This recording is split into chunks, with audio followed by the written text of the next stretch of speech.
Waalaikumsalam. Selamat malam dan salam sejahtera untuk kita semuanya. Alhamdulillah, puji syukur sama-sama kita ucapkan kehadirat Allah Subhanahu wa taala yang telah melimpahkan rahmat serta karunia-Nya kepada kita bersama sehingga kita dapat berjumpa dalam webinar Wacana 6 pada malam hari ini.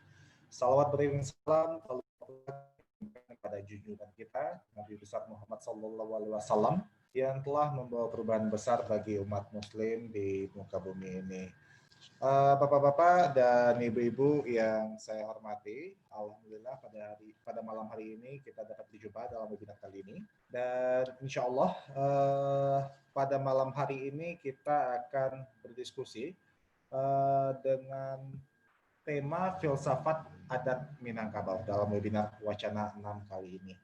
Dan insya Allah yang akan jadi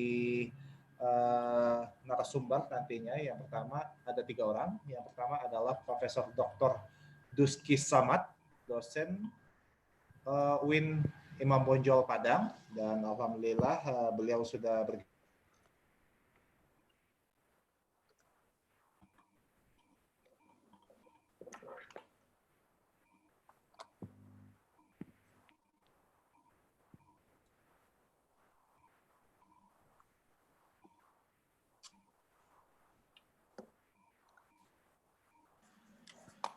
Itu belum salah punya Yahwi. Putih. Mantap, Prof. Ada gangguan koneksi, santai aja, Mas. Ya. Wan, tarian, Wan? Yap, Bang, mungkin bisa dihandle dulu, Bang Ed. Lagi ngecek koneksi. Jadi, langsung saja tarian atau apa? Di hold dulu. Lanjut aja, Bang, yang teruskan. Halo. Assalamualaikum warahmatullahi wabarakatuh. Lah, Mas Aulia. Nah, tadi. Kita lanjutkan. Ya, tarian. Ya, baik, pada malam hari ini insya Allah kita akan diskusi dengan tema filsafat adat Minangkabau dalam webinar Wacana 6 kali ini. Insya Allah nantinya akan ada 3 orang narasumber yang akan memberikan pokok pikiran dan pandangannya terkait tema kita pada malam hari ini. Yang pertama narasumber kita adalah Profesor Dr. Duski Samad. Assalamualaikum, Prof. Waalaikumsalam warahmatullahi wabarakatuh. Terima kasih sudah bergabung, Prof. Beliau adalah dosen UIN Imam Bonjol Padang, dan narasumber kita yang kedua insya Allah nanti akan diisi oleh Dr. Riki Saputra MA, Rektor dari Universitas Muhammadiyah Sumatera Barat. Assalamualaikum, Pak Rektor.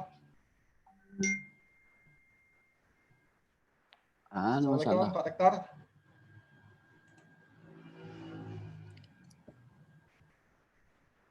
Waalaikumsalam warahmatullahi wabarakatuh. Terima kasih sudah bergabung, Pak Rektor. Ya, makasih Pak Jasman. Dan narasumber kita yang ketiga adalah Dr. Yulizar Yunus, dosen dari UIN Imam Bonjol Padang juga. Namun tampaknya beliau masih belum bergabung dalam webinar kali ini. Mungkin sebentar lagi akan bergabung. Dan insya Allah nanti yang akan jadi pembanding dalam tema kita pada malam hari ini, tentunya yang tidak asing lagi bagi kita semua, Dr. Emeraldi Catra, dosen dari Assalamualaikum warahmatullahi wabarakatuh. Ilmu Politik. Waalaikumsalam warahmatullahi wabarakatuh. Terima kasih sudah bergabung, Pak M. Baik, Bapak-bapak dan Ibu-ibu sekalian, terkait falsafah adat Minangkabau ini, beberapa hari belakangan ini media dihebohkan dengan adanya gugatan dari masyarakat Minang terhadap tindakan pelecehan terhadap adat.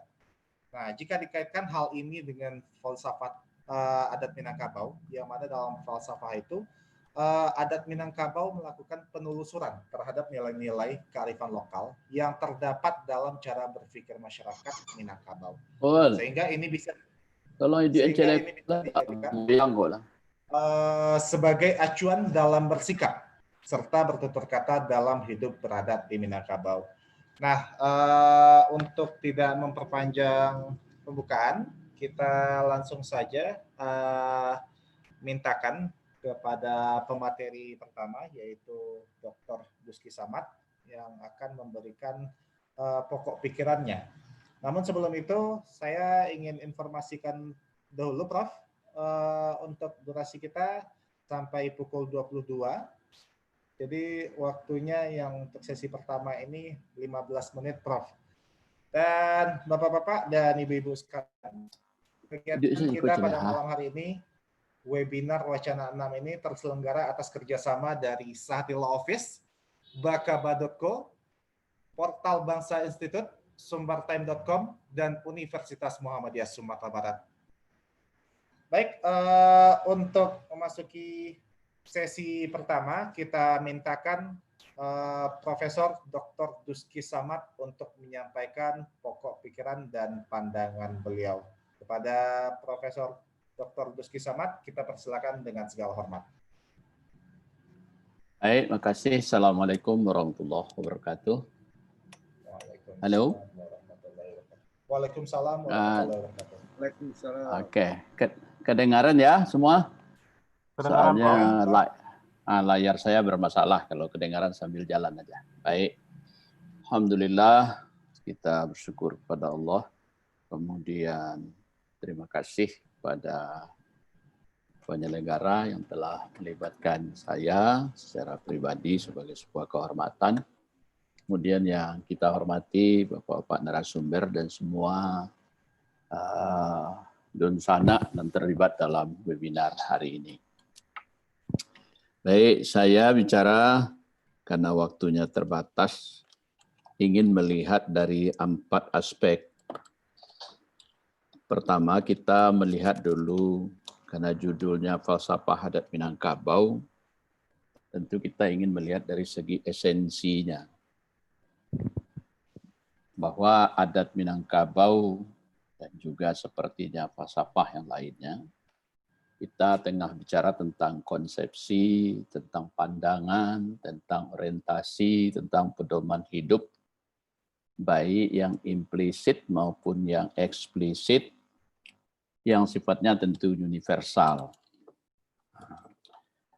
Bagi masyarakat, siapapun juga para pengkaji adat ini, memahami konsepsi pandangan dan orientasi hidup atau falsafah, tentu tidak mungkin sekedar memahami formal, literasi, atau narasinya saja. Perlu dipahami suasana kebatinannya. Kalau kita memakai istilah Undang-Undang Dasar dulu kan ada suasana kebatinannya. Memahami adat Minangkabau kalau hanya sekedar memahami dari aspek permukaannya saja, maka orang bisa saja memahaminya dalam perspektif yang sangat beragam sekali. Dan itu terasa sekali sekarang, bahwa ada falsafah itu yang sudah keluar dari kehendak dari falsafah itu sendiri. Misalnya saja yang paling banyak dipakai, titian biasa lapu, janji biasa mungkin. Itu sering dipelesetkan. Sebenarnya hakikatnya binaso, itu misalnya. Atau terminologi adat lainnya, yang oleh karena orang melihat secara literasi begitu saja atau di permukaan, tidak memahami suasana kebatinan, maka image atau opini yang terbangun tidak sesuai dengan kehendak adat itu sendiri. Lalu, apa sesungguhnya esensi atau nilai-nilai dasar, baik yang sifatnya eksplisit maupun implisit, baik yang sifatnya abstrak, baik yang sifatnya material pun atau non material, sungguhnya kita sudah sepakat agaknya semua pengkaji, pembahas dan para peneliti adat akan kembali kepada falsafah alam tekambang jadi guru, adat basandi sarak, sarak basandi kitabullah, sarak mengatur adat memakai, syarat dan kawi adatna lazim, dan seterusnya itu. Yang induk persoalannya menurut saya ketika kita bicara tentang falsafah sebagai sebuah pedoman atau sebagai sebuah eksplisit, itu tadi yang semua para orang yang ingin memahaminya tidak cukup memahami dari kata-kata yang tertulis saja, pasti paham suasana kebatinan.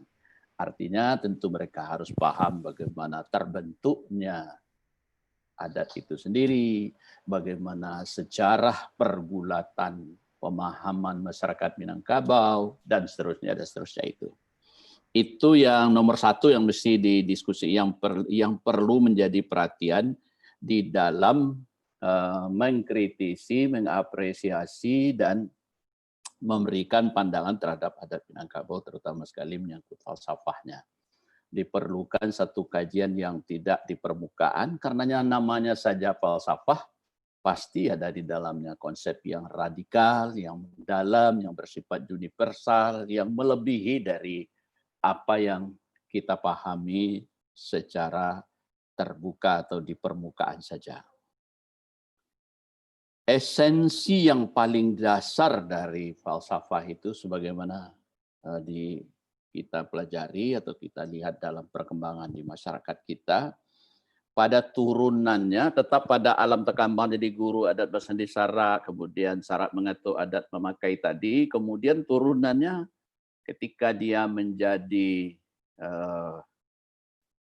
keilmuan atau ketika dia diperhadapkan dengan kondisi yang ada dengan perkembangan pengetahuan, maka turunlah di sana bagaimana falsafah kita mengajarkan adanya kesetaraan dan persaingan, adanya konflik dan harmoni, adanya falsafah merantau, adanya falsafah adaptasi sosial, kemudian bagaimana orang Minangkabau dalam berkomunikasi dan berdiplomasi, kemudian bagaimana falsafah hukum, kemudian bagaimana agama di dalam implementasinya di masyarakat yang sudah kita sepakati adat bersandi syarak, kemudian bagaimana falsafah turun dalam bentuk kepemimpinan, falsafah turun dalam bentuk etika dan estetika. Jadi sebuah kajian yang sangat luas. Saya semester ini diberi kepercayaan untuk mengajarkan ini karena sangat sulit orang yang bisa mengajarkan adat Minangkabau dan relevansinya atau kaitannya dengan ajaran Islam. Itu dari segi esensi. Kemudian yang kedua menurut saya yang perlu juga didiskusikan ketika kita bicara menyangkut komitmen.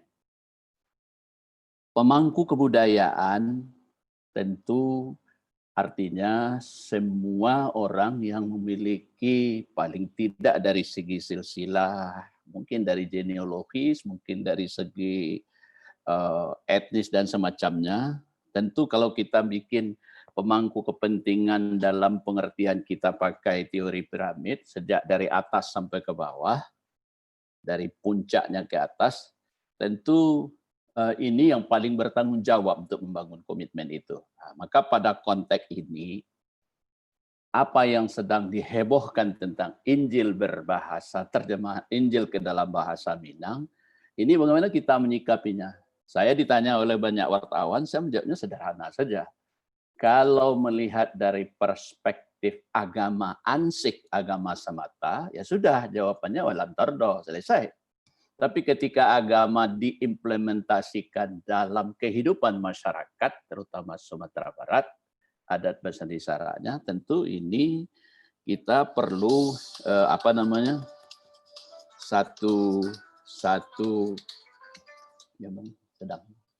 satu pemikiran yang tidak bisa kita jawab sesederhana itu. Itu yang nomor, ya, saya melihatnya dari segi komitmen.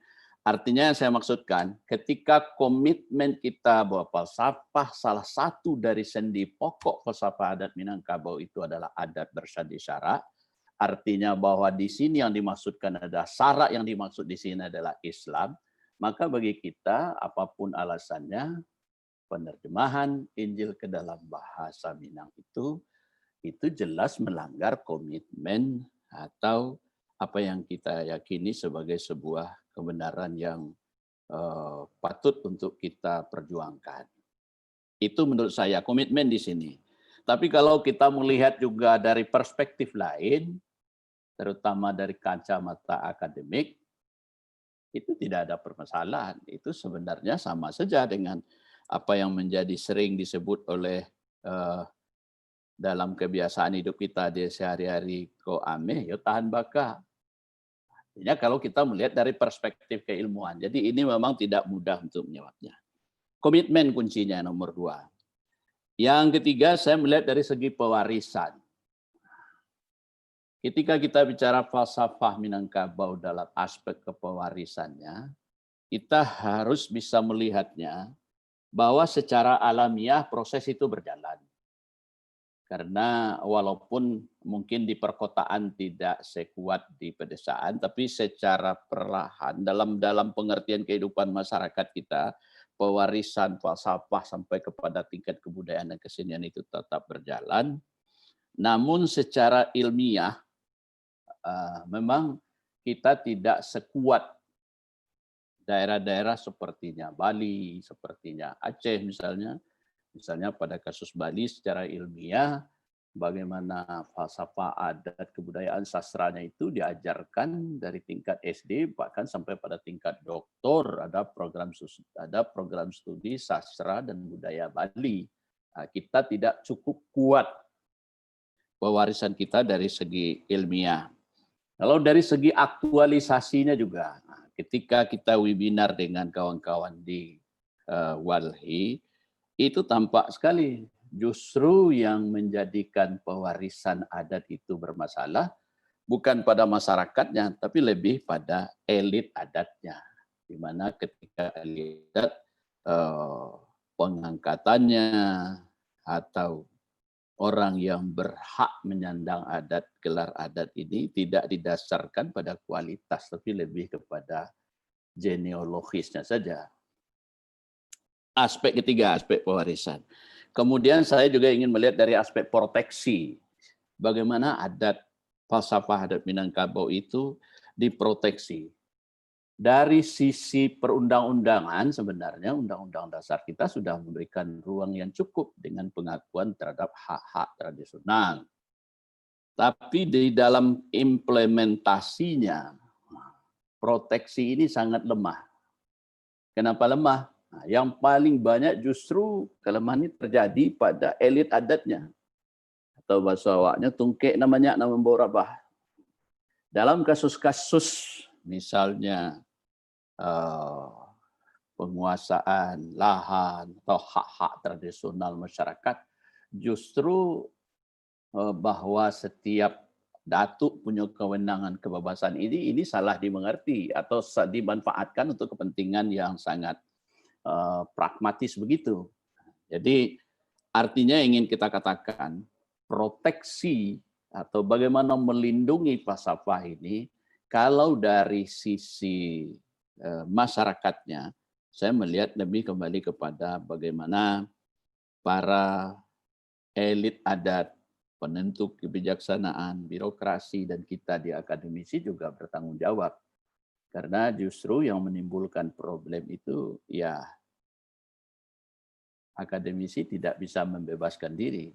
Karena dalam banyak kasus sebuah proses bagaimana adat itu terjamin, misalnya hak-hak adat, hak-hak falsafah yang terkait dengan penguasaan lahan, itu tidak akan bisa lewat kalau tidak ada dari orang-orang yang punya kewenangan ilmu dalam bidang itu. Saudara dan kita semua yang hadir, saya tidak terlalu jauh bicara tentang falsafah ini, tapi menurut hemat saya, kata kunci yang ingin kita sampaikan, bicara tentang falsafah adat Minangkabau sebagai sebuah konsepsi, pandangan, orientasi, dan pedoman hidup masyarakat, secara real tetap tumbuh dan tetap berkembang, dalam dinamikanya terjadi pergulatan-pergulatan, namun tetap saja bahwa keberagamaan, Islam sebagai agama, kemanusiaan, kemudian ilmu pengetahuan tetap menjadi pilar penting dari pengembangan adat itu sendiri. kemudian bagaimana falsafah ini sekarang berkembang demikian rupa, dan itu sudah menjadi sebuah bahagian dari kehidupan masyarakat kita, dan yang sudah disepakati bersama adat bersandi, syarat-syarat bersandi kitabullah ini, menurut hemat saya itu baru bisa dipahami secara baik ketika tidak orang memahami literal begitu saja, tapi paham suasana kebatinan. Bahwa saya membaca sebuah tulisan ketika ada yang memperdebatkan syarak itu, kenapa dulu tidak disebut langsung Islam kok syarak, dia bilang. Kenapa disebut kitabullah saja kok tidak Al-Quran. Itu ketika melihat hanya di permukaan, tapi kalau dia masuk ke dalam bagaimana suasana ini persauan adat dan syarat seperti ini, itu sangat mudah memahaminya. Dan kemudian komitmen, kemudian yang ketiga pewarisan dan proteksi sebagai sebuah kebudayaan yang menjadi konsepsi dan pandangan hidup, ini tentu akan mengalami uji sejarah dan kita semua bertanggung jawab untuk melestarikannya. Demikian, terima kasih. Assalamualaikum warahmatullahi wabarakatuh. Waalaikumsalam warahmatullahi wabarakatuh. Terima kasih Prof. Dr. Duski Samad. Ini pikirannya ini luar biasa, 4 poin yang bisa dijadikan dikaitkan dengan falsafah adat Minangkabau ini. Baik, terima kasih Prof. Selanjutnya Bapak Ibu peserta webinar Wacana 6 pada malam hari ini, kita lanjut kepada sesi kedua, yaitu pemaparan pokok pikiran serta pandangan dari Rektor Universitas Muhammadiyah Sumatera Barat, Bapak Dr. Riki Saputra MA, dan kepada Pak Rektor kita persilakan dengan segala hormat. Terima kasih Pak Jasman Nazar selaku moderator, Bapak dan Ibu-ibu webinar yang saya hormati. Assalamualaikum warahmatullahi wabarakatuh. Waalaikumsalam warahmatullahi wabarakatuh. Asyhadu an la ilaha illallah wa asyhadu anna Muhammadan abduhu wa rasuluh la nabiyya ba'da.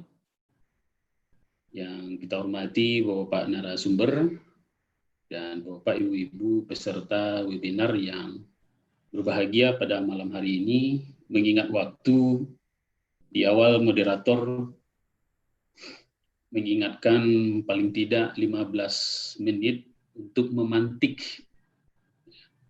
dan tentu juga muncul beragam diskusi nantinya tentang tema kita malam ini, yaitu filsafat adat Minangkabau. Apa yang disampaikan oleh Prof. Duski Samad barusan itu sudah sangat substansi terkait membahas atau mengemukakan persoalan falsafah adat Minangkabau, walaupun pada hakikatnya membicarakan adat Minangkabau ini tentu tidak habis, tidak bisa diukur oleh ruang dan waktu, dan dia tidak bersifat final. Dan ini meyakinkan adat Minangkabau itu tidak kunjung selesai untuk dibahas dan digali makna terdalamnya. Ini membuktikan kalau adat Minangkabau itu, kalau kita tinjau dari sisi filosofinya, ini teringat apa yang disampaikan oleh seorang pemikir Muslim, Al-Shatibi, di saat beliau mengatakan ada salah satu bentuk ciri khas sebuah ilmu itu, atau knowledge, atau science, adalah dia sudah matang, tapi belum terbakar. Jadi Al-Shatibi mengatakan maksudnya ilmu itu adalah sudah matang, tapi belum terbakar. Maknanya itu adalah secara sistem, itu dia sudah kokoh.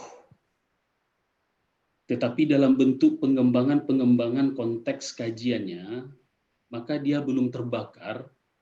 Karena kalau dia sudah terbakar, maka dipastikan ilmu, sains atau knowledge itu tidak akan pernah dibahas dan tidak lekang oleh zaman. Dan inilah suatu pertanda ilmu tersebut adalah sesuatu yang sulit untuk dikembangkan di setiap masanya. Nah, kita melihat adat Minangkabau itu masuk kategori yang disampaikan oleh Al-Shatibi. Dan ini dibuktikan. Kita membahas filsafat atau adat Minangkabau ini sejak dulu sampai sekarang, bahkan mungkin ke depannya itu juga tidak habis-habisnya. Dan ini lagi-lagi membuktikan kalau falsafah adat Minangkabau itu adalah sudah matang tapi belum terbakar.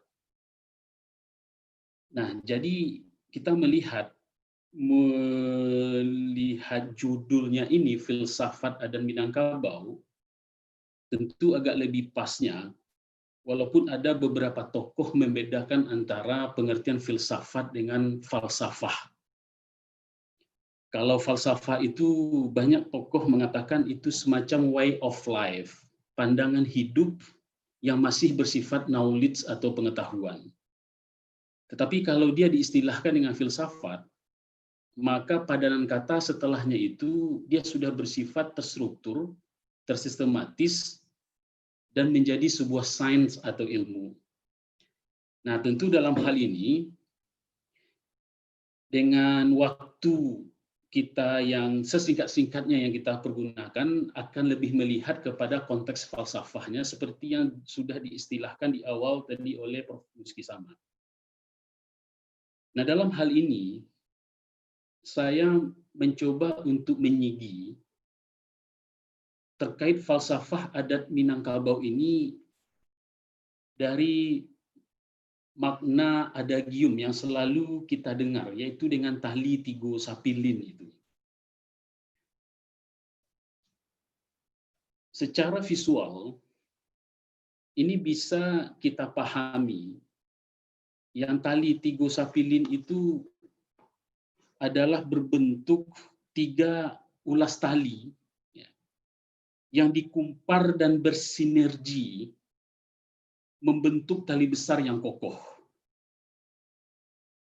Nah, ini bermakna bahwasanya ada konteks kesatuan, ada makna kekuatan, dan ada makna keseimbangan. Kalau dia kurang dari 3, bahkan lebih dari 3, maka tentu tali ini dia tidak akan kokoh dan dia akan rapuh dan mudah digoyang.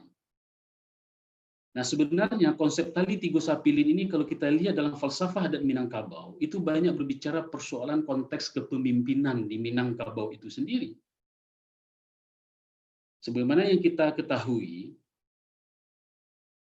ini yang kita sebut dengan Rajo Nantigo Selo itu sendiri. Jadi, yang kita sebut dengan Rajo Nantigo Selo itu bukan bermakna rajo orang per orang, tetapi dia berbentuk rajo institusi atau lembaga. Dan inilah turunannya yang kita sebut ada rajo adat, yaitu kumpulan niniak mama, ada rajo ibadat, yaitu kumpulan alim-alim ulama dan ahli-ahli ilmu agama Islam, dan ada rajo alam, yaitu kumpulan para cendikia cadia pandai.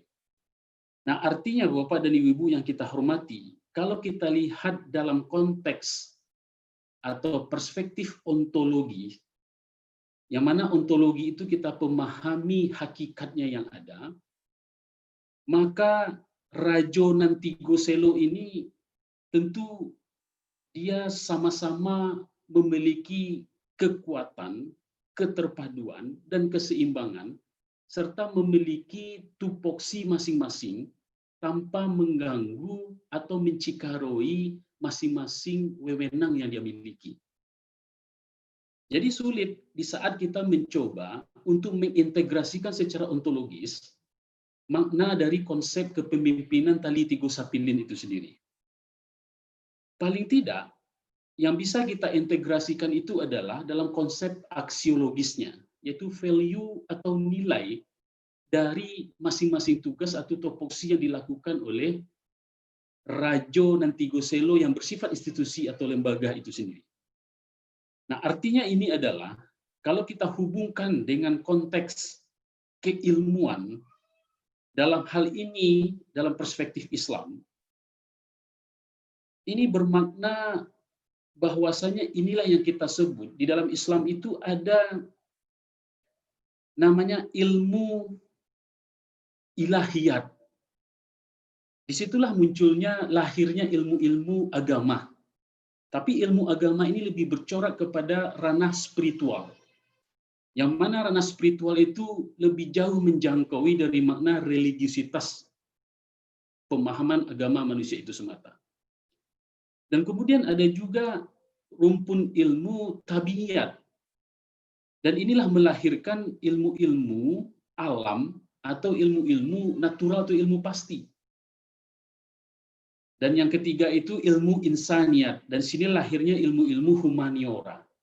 Nah, artinya dari ketiga rumpun ilmu yang dipahami dalam konteks Islam itu, yaitu ilahiyat, tabiiyat, dan insaniat ini, itu sama halnya di saat kita analogikan dengan konsep keilmuan tali tiga sapilin, walaupun cikal bakal atau makna dasar dari tali tiga sapilin itu adalah kepemimpinan. Dan inilah yang secara ontologis tadi yang kita maknai, dia memiliki wewenang, memiliki topoksi, tetapi sangat indah dan elegan dalam menyatukan dalam konteks aksiologis atau value-nya. Dan inilah yang membuktikan bahwasanya falsafah adat Minangkabau, kalau kita betul-betul memahami salah satu makna tali tiga sapilin itu, maka disinilah munculnya orang-orang Minangkabau, atau di saat kita memberikan pemahaman kepada orang yang di luar Minangkabau, itu sudah sesuai atau bersinergi dengan konteks keislaman, sudah bersinergi dengan konteks keindonesiaan, dan sudah sinergi dengan konteks apalagi keminangkabauan. Dan kalau kita lihat dalam konteks sejarah, bahkan sebelum Islam pun datang, itu falsafah tali tiga sapilin atau alam takambang jadi guru, itu sudah ada dan sudah menjadi sebuah entitas oleh masyarakat Minangkabau. Nah, ketika Islam itu masuk ke Minangkabau, inilah semakin memperkokoh. Karena apa? Karena tidak menentang, bahkan dia bersifat konfirmasi sekaligus informasi terhadap apa yang dikembangkan oleh nilai-nilai ajaran Islam itu sendiri.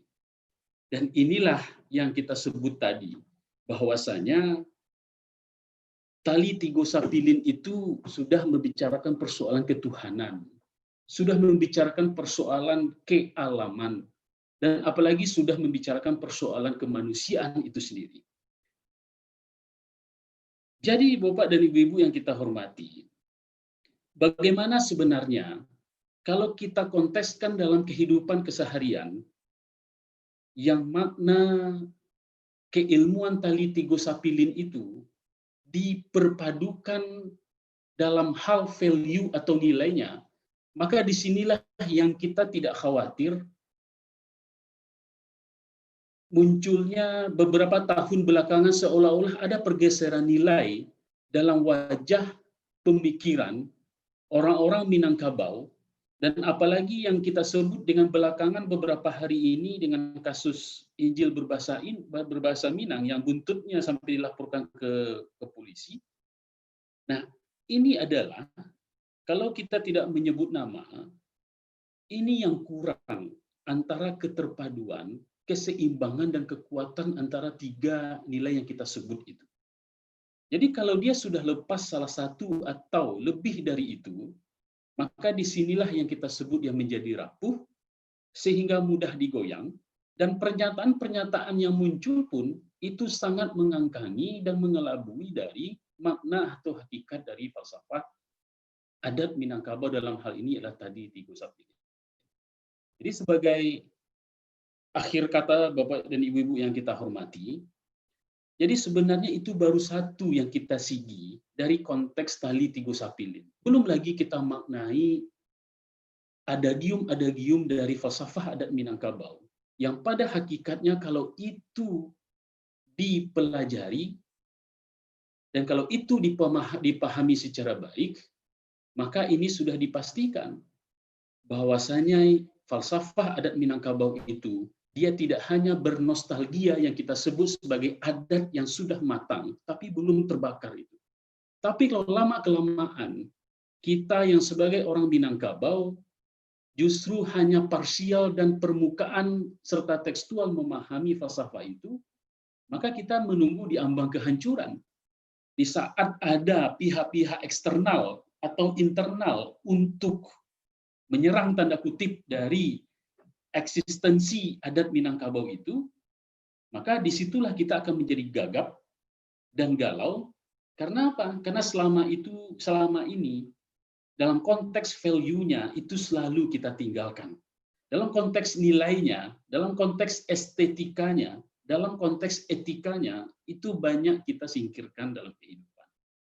Maka tentu ini adalah pembelajaran bagi kita semua. Bahwasanya ini adalah memang pekerjaan bersama-sama dan pekerjaan yang berat. Dan memang sudah saatnya kita harus duduk bersama. Dari yang kita sebut tali tiga sapilin itu, dalam rangka melahirkan mazhab keilmuan Minangkabau. Dan ini tidak bisa duduk sendiri. Baik itu kita harus duduk bersama dari rajo adat, rajo ibadat, dan rajo alam itu sendiri. Dan ini adalah dalam rangka untuk memperkuat dan memperkokoh falsafah adat Minangkabau. Terima kasih Pak Moderator, saya pikir itu cukup dulu sebagai pemantiknya. Banyak maaf. Assalamualaikum warahmatullahi wabarakatuh. Waalaikumsalam warahmatullahi wabarakatuh. Terima kasih Pak Dr. Riki Saputra atas pemaparannya tentang pemikirannya. Jadi kita bisa simpulkan ini adalah PR besar bagi kita untuk dapat menerapkan apa nilai-nilai yang terkandung dalam falsafah adat Minangkabau tersebut. Baik,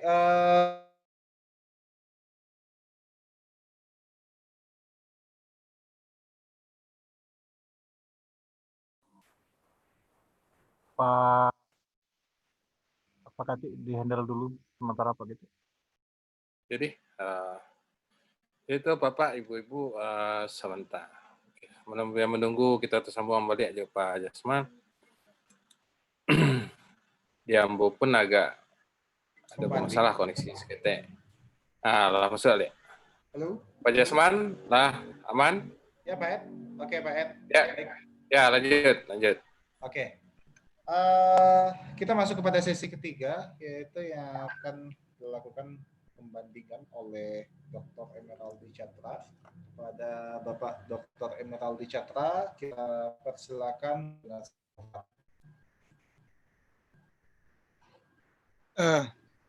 Baik. Assalamualaikum warahmatullahi wabarakatuh. Waalaikumsalam warahmatullahi wabarakatuh. Tapi sebelumnya saya tanya, ini Pak Yuyu memang ada? Memang tidak ada Pak M. Ya, soalnya saya kan diminta sebagai pembanding. Nah, oke. Silakan Baik, saya mau menanggapi kedua narasumber yang sebelumnya. Pertama, saya sampaikan salam hormat saya pada Buya Duski. Alhamdulillah sempat juga lihat Buya Duski di sini karena sudah lama sekali rasanya nggak pernah ketemu. Iya, Assalamualaikum. Mantap. Dulu suka ngobrol juga, tapi sekarang sudah dipisahkan oleh corona. Ya, alhamdulillah. Salam untuk Pak Rektor juga. Ini saya agak sedikit ngeper ini. Pak Rektor ini kan dokter filsafat ini. Oh iya, Pak Em. Saya pembelajar. Saya ronin saja soal filsafat ini. Belajar dari angin lalu saja. Baiklah, saya coba melihat dari perspektif saya sendiri ya. Jadi saya tidak berani mengatakan ini perspektif Minangkabau gitu ya. Saya menggarisbawahi apa yang disampaikan oleh Buya Duski tadi, sebuah statement yang menurut saya sangat penting ya. Kita tidak kuat secara ilmiah. Ya. Ilmiah dalam hal ini tentu saja adalah ilmiah dalam perspektif Minangkabau. Ada ilmu Minangkabau. Ini suatu istilah yang barangkali asing di telinga kita. Apakah memang ada ilmu Minangkabau? Ya sudah pasti ada, karena setiap suku bangsa itu dari dulu dia punya ilmunya masing-masing. Dia merumuskan sendiri kaidah-kaidah keilmuannya. Nah, orang Minangkabau sudah mengunci itu dengan mengatakan alam takambang jadi guru. Jadi orang Minangkabau itu bergurunya kepada alam pertama sekali, bukan kepada manusia, ya, tapi kepada alam. Alam itu bukan hanya kepada manusia maksud saya, tapi kepada alam, artinya lebih dari sekedar manusia. Dia belajar ke manusia, dia belajar kepada burung-burung, kepada batu, pada jawi, pada kerbau, dengan mengamati perilaku-perilaku semua makhluk yang ada di alam, dan itu adalah sumber pengetahuan bagi orang Minangkabau. Nah, jadi seharusnya memang pemimpin-pemimpin Minangkabau ini yang sekarang jadi nenek mama itu mengerti bagaimana mengambil ilmu dari alam. Nah, kalau kita sudah bicara tentang bagaimana mengambil ilmu pengetahuan, tentu kita harus bicara tentang epistemologi. Nah, bagaimana sebenarnya epistemologi Minangkabau ini? Apakah sama epistemologi Minangkabau dengan epistemologi Barat? Ini pertanyaan yang saya anggap sangat penting. Karena apa? Karena sejak kita berkenalan dengan ilmu Barat, praktis yang diajarkan di sekolah-sekolah itu hanyalah epistemologi Barat. Bagaimana menangkap, mengambil data, kemudian mengolah data, bagaimana metodologi penelitian, itu kan semuanya kita dapatkan dari Barat. Padahal ini orang Minangkabau sebenarnya, kalau kita teliti betul, punya epistemologi sendiri. Punya pandangan-pandangan tentang realitasnya sendiri. Misalnya begini, orang Minangkabau membagi realitas itu menjadi 3. Ada yang tersurat, Nantasure, Nantasire, Nantasurwa. Kawan-kawan ada juga menambahkan Nantasera, tapi saya tidak memasukkan itu. Ya. Jadi yang tasure itu adalah sesuatu yang bisa diobservasi dengan mata kepala, yang bisa dilihat, bukan yang tertulis, tapi apa yang bisa dilihat. Ya, termasuk juga kalau ada yang ditulis ya kita lihat tulisannya. Nah, epistemologi Barat cenderung hanya sampai di sini. Epistemologi Barat tidak dapat menangkap yang tersirat dan yang tersuruh. Apa itu yang tersirat? Yang tersirat itu yang sesuatu yang maknanya harus diekstraksi dulu atau direduksi dulu. Kalau kita pakai fenomenologi misalnya dengan reduksi Husserl, ada 3 tahap reduksi, tapi saya tidak semena-mena ingin menghubungkan dengan itu. Tapi yang jelas ada reduksi, gitu ya. Misalnya pengalaman. Pengalaman itu orang Minang mengatakan banyak bajalan, banyak dilie, ya, lamo duit, lamo dirasui. Ini ada sumber ilmu sebenarnya, sumber pengetahuan yang tasire. Dan hasil ekstraksinya bisa dalam bentuk kepekaan budi. Jadi orang semakin tahu dia ilmu-ilmu yang tasire itu, dia semakin peka dia terhadap hal-hal yang kecil, perubahan-perubahan yang sederhana, dia tahu. Ya, gabak di hulu, cewang di langit. Dia tanda-tanda alam dia ngerti. Walaupun sebenarnya alam tidak pernah mengatakan secara eksplisit, tapi dia bisa menangkap hal-hal yang halus. Kema angin bakisa. Sampai kepada persoalan etika dan estetika. Itu kalau orang sudah bisa menguasai yang tasire. Dan yang tasurwa. Ini lebih parah lagi. Di alam ilmu Barat tidak ada sama sekali yang tasurwa. Kenapa? Karena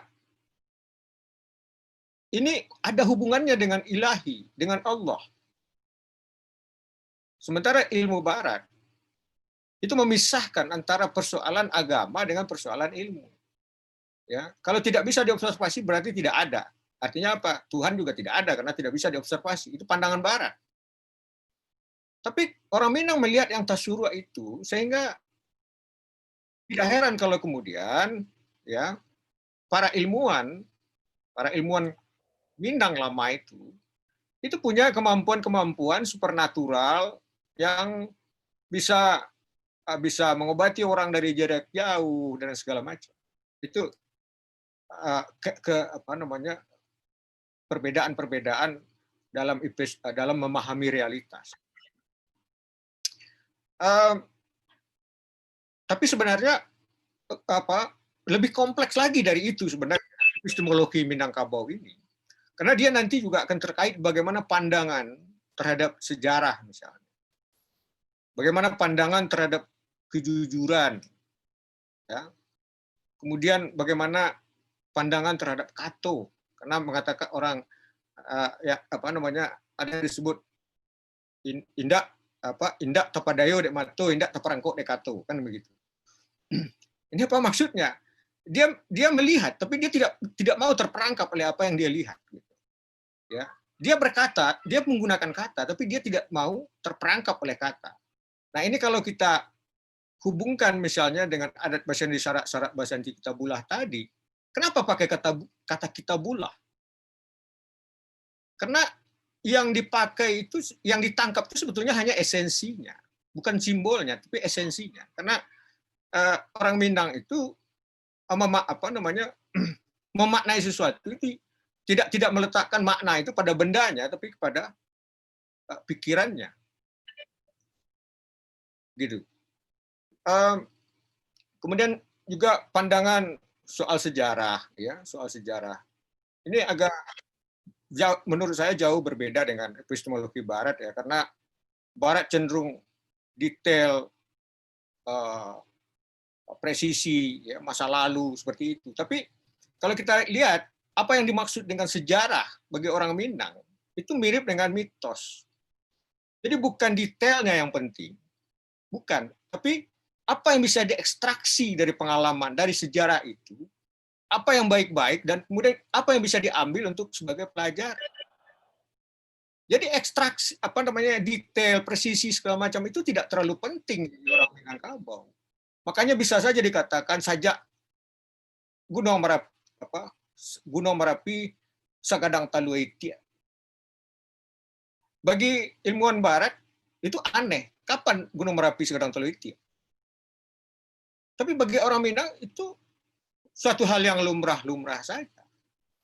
Ya, itu persoalan waktu, ya. Dia menunjukkan waktu sebetulnya. Waktu artinya itu katanya dulu ya, waktu Gunung Merapi Sagadang Taluitia.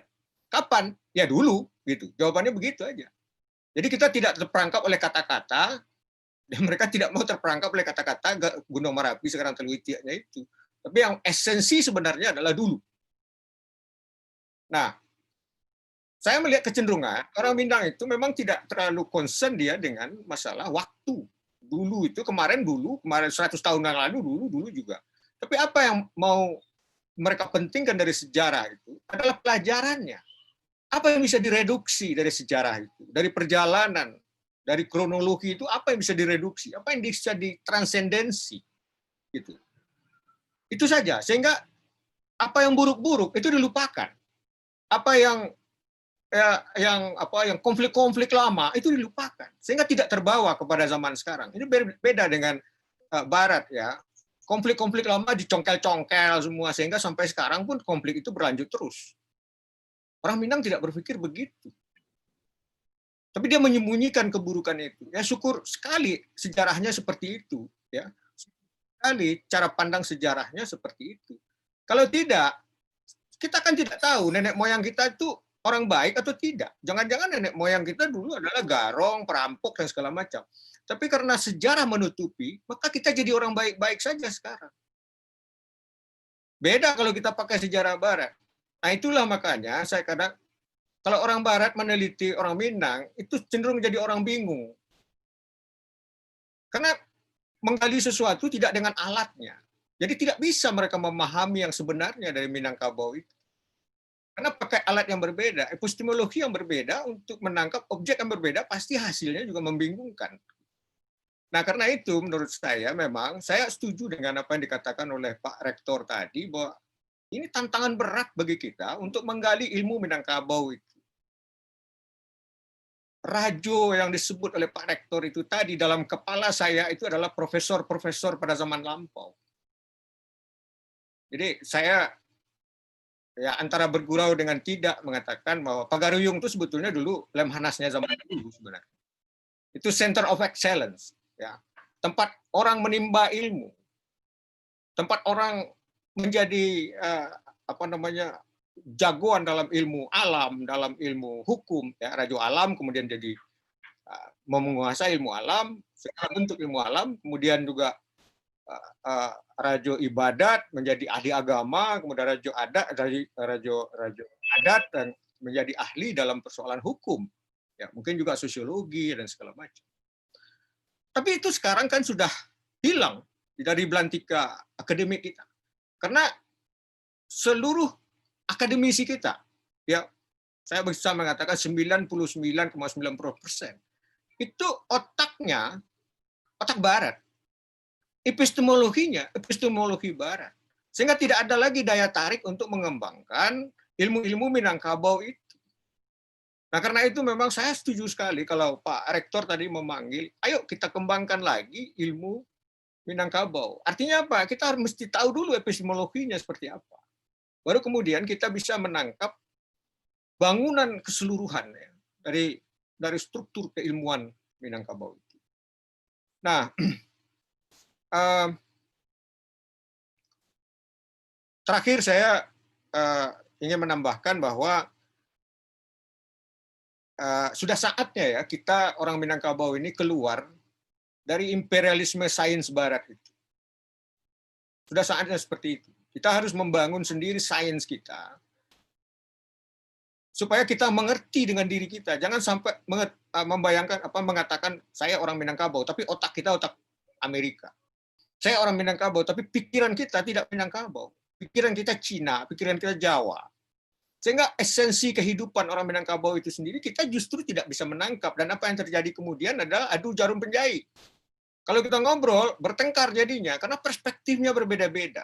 Dan ini sangat tidak menguntungkan bagi baik pengembangan ilmu maupun dari pengembangan kekuatan sosial kita. Karena itu, sekali lagi saya katakan bahwa saya setuju sekali kalau misalnya ilmu Minangkabau ini kita perkuat lagi, dan kalau ada serangan-serangan yang datang dari orang seperti Ade Armando atau kemudian juga penginjil-penginjil, kita tidak terjebak dalam perdebatan internal karena ilmu kita sama. Tapi kenapa kemudian kita terjebak kita sendiri gontok-gontokan? Karena perspektif epistemologi yang kita pakai itu berbeda. Jadi akibatnya apa? Orang makin bertepuk tangan kalau kita ribut-ribut, ya, berdebat, nggak berkeruncingan seperti itu. Saya kira itu saja perbandingan yang bisa saya sampaikan dalam posisi saya sebagai pembanding. Pak Moderator, terima kasih. Assalamualaikum warahmatullahi wabarakatuh. Waalaikumsalam warahmatullahi wabarakatuh. Terima kasih atas pembandingannya Pak M. Jadi kalau yang saya pribadi menilai ini banyak hal yang Tasire ini terutama bagi generasi muda yang tidak paham dengan nilai-nilai yang terkandung dalam kehidupan sehari-hari mereka. Bahkan penerapan dari Katon Nanampe sendiri saat ini sangat-sangat minim saat ini. Jadi lah samodata segini satunya. Baik, terima kasih atas pembandingan yang sudah disampaikan oleh Bapak Dr. Emeraldi Catra. Selanjutnya kita masuk kepada sesi tanya jawab kepada Bapak-Bapak dan Ibu-Ibu partisipan webinar Wacana 6 pada malam hari ini. Dipersilakan untuk menggunakan fasilitas raise hand untuk dapat mengajukan pertanyaan. Sekali lagi saya sampaikan acara webinar Wacana 6 kali ini terselenggara atas kerjasama dari Sahatila Office, Bakaba.co, Portal Bangsa Institute, Sumbertime.com, dan Universitas Muhammadiyah Sumatera Barat. Baik, kepada Bapak-Bapak dan Ibu-Ibu yang ingin menyampaikan pertanyaan atau menyampaikan respon tanggapan. Assalamualaikum. Waalaikumsalam. Salam bagi semua peserta dalam webinar ini. Mohon izin, Bapak Datuk Bagindo Marajo. Ya, Pak. Kita tangguhkan sebentar, Pak. Baik. Karena ini Pak Irizal Yunus baru bergabung dalam webinar kita. Sebentar. Halo, Assalamualaikum, Pak Irizal Yunus. Assalamualaikum, Pak Irizal Yunus. Ya. Assalamualaikum. Alhamdulillah.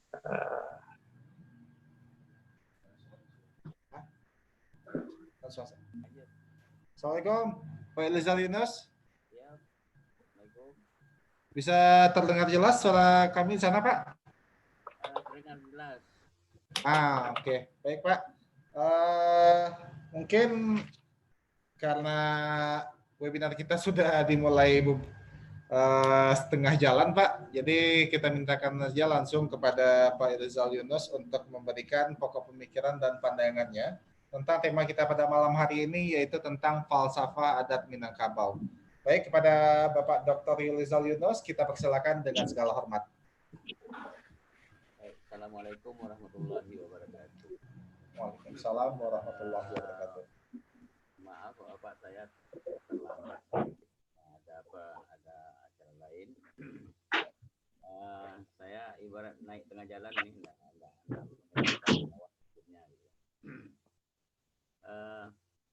kita berbicara dengan topik filsafat adat Minangkabau. Saya kira bagi kita sudah sangat hafal apa yang kita sebut sepanjang hari, adat Basandi Sarak, Sarak Basandi Kitabullah. Dan filosofi ini pada mulanya adalah semacam sumpah, konsensus, dan janji. Dan itu adalah satu kesepakatan orang Minangkabau yang disebut tahun 1403 di Puncak Pato. Nah, sepanjang sejarah filosofi ini tetap diupdate dan diperbaharui. Terakhir itu adalah yang dilaksanakan oleh Majelis Ulama Indonesia Sumatera Barat di Puncak Pato tanggal 15 Desember tahun 2018.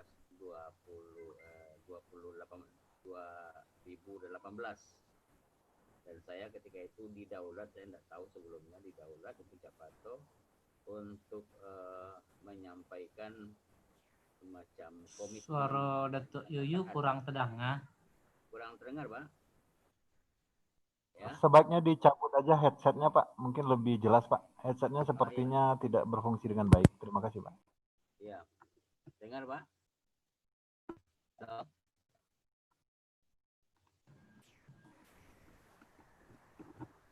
Terdengar, Pak?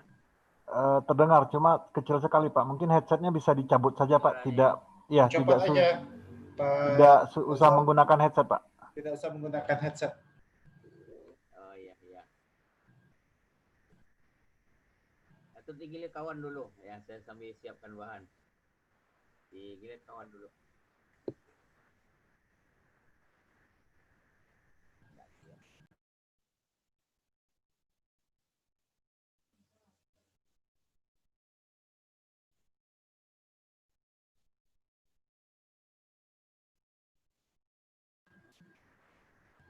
Baik, Bapak-Bapak dan webinar wacana 6 kali ini. Kita tunggu sebentar sementara Pak Irzal Yunus mempersiapkan bahan.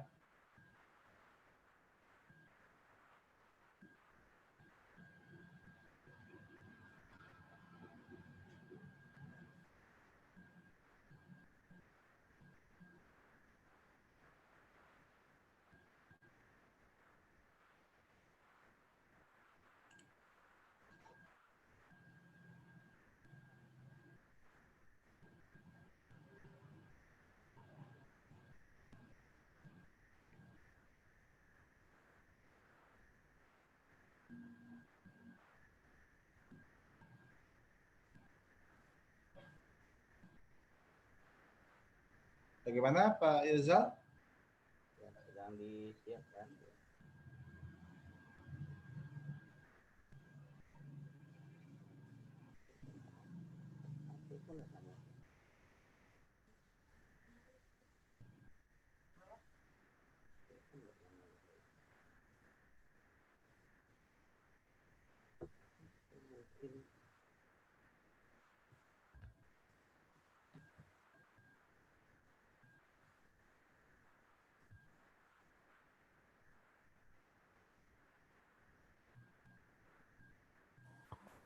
Pak Jasman mungkin bisa dilanjut dulu. Sepertinya Pak Yulizar sedang ada kendala teknis. Demikian. Oke, baik.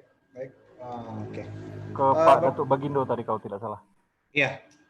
Baik, Bapak-Bapak dan Ibu-Ibu sekalian, sementara Pak Irzal Yunus masih mempersiapkan materi yang akan disampaikan, kita masuk pada sesi tanya jawab dan responden terhadap apa yang sudah dipaparkan para narasumber kita tadi. Dan tadi sudah Pak Datuk Bagindo Marajo. Ya. Assalamualaikum warahmatullahi wabarakatuh. Waalaikumsalam warahmatullahi wabarakatuh. Ya, yang sama-sama kita muliakan Bapak narasumber, Prof. Duski Samad, kemudian Pak Rektor, Pak Riki Saputra, juga dari Pak Dr. Emerald Catra, juga Pak Profesor Yunus, Pak Datuk Rajo Bagindo. Karena beberapa yang jadi perhatian kita sekarang ini adalah perbedaan antara adat Minangkabau dengan beberapa adat di daerah lainnya. Kalau kita lihat di daerah lain itu ada itu lebih cenderung kepada beberapa kegiatan permainan. Dan kalau kita lihat dari Minangkabau itu adalah hanya segelintir sebuah permainan. Di Minangkabau itu yang dikatakan adat, memang kalau saya perhatikan lebih ke arah bagaimana mengatur kehidupan masyarakat, mulai dari dia bangun tidur sampai tidur lagi. Karena pada ujungnya, kalau sebelum adanya adat basadi syarat basadi kitabullah, itu berawal pada adat basadi al-wajibati. Artinya itu adalah segalanya itu merujuk kepada akhlakul karimah. Bagaimana kita berbicara antara kita dengan kita, bagaimana kita bersikap, bagaimana kita makan, bagaimana kita tidur, dan lain sebagainya. Jadi kalau kita perhatikan memang falsafah hidup orang Minangkabau ini lebih mengatur kepada bagaimana bersikap, bagaimana kita berpikir, dan bagaimana kita bertingkah laku. Kalau kita perhatikan lagi, para elit adat, kalau kita boleh saya kutip dari Pak Riki Saputra dan Pak Emerald Catra, para elit adat itu dia bertugas, dia bagaimana akhlak tadi berjalan di dalam kehidupan bermasyarakat. Jadi kalau kita kembali kepada adat basadi syarat basadi kitabullah, maka ini kita akan menemukan banyak kesesuaian. Jadi sehingga kalau boleh saya menafsirkan bahwasanya adat istiadat Minangkabau ini adalah implementasi dari syarat yang lebih terkontrol.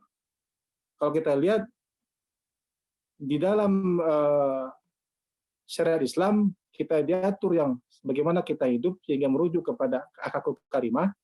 Ada istiadat ini adalah bagaimana mengatur menjalankan yang sudah disuratkan oleh syarat tadi. Kemudian ada juga menarik dari pemikiran dari Dr. Kisah Putra yang tentang ilmu Minangkabau. Jadi kalau saya perhatikan di sini boleh kita pilah-pilah ilmu Minangkabau ini nanti akan jadi beberapa banyak cabang ilmu. Bagaimana ilmu komunikasi, ilmu berpikir, dan ilmu terapan-terapan lainnya. Kalau tadi Dr. Emerald Catra membandingkan bagaimana epistemologi Barat dengan Minangkabau, kalau Barat kita perhatikan itu lebih cenderung kepada tekstual, dan dia itu mengarah kepada lebih cenderung mengarah kepada terdikte oleh pemikiran-pemikiran sebelumnya.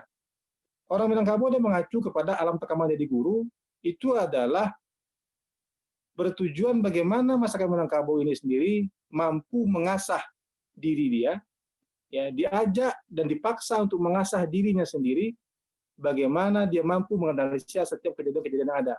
Sehingga dari setiap potensi yang ada itu, kejadian alam yang ada, dia bisa mengambil hikmah-hikmah yang dapat dia pelajari dan dia terapkan di kehidupan sehari-hari. Jika dalam kehidupan Barat lebih tekstual, kita cenderung terpengaruhi oleh orang-orang sebelumnya, tidak begitu dengan kehidupan masyarakat di Minangkabau. Kita lebih dituntut bagaimana kita mampu berpikir sendiri, menganalisa sendiri, sehingga kita dapat mengetahui suatu hal-hal yang jauh lebih dalam. Itulah sebabnya mungkin di Minangkabau ini tidak banyak kita menemukan literatur yang ada, karena masyarakat Minangkabau lebih dituntut untuk lebih mampu menganalisa dan menemukan hikmah.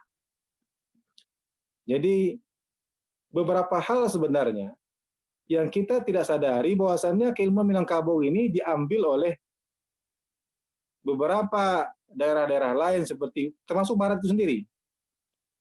Contoh kasus kita ambil pola komunikasi orang Minangkabau. Orang Minangkabau kalau kita lihat, kalau istilah masyarakat sekarang mungkin agak boros, lama, bertele-tele katanya.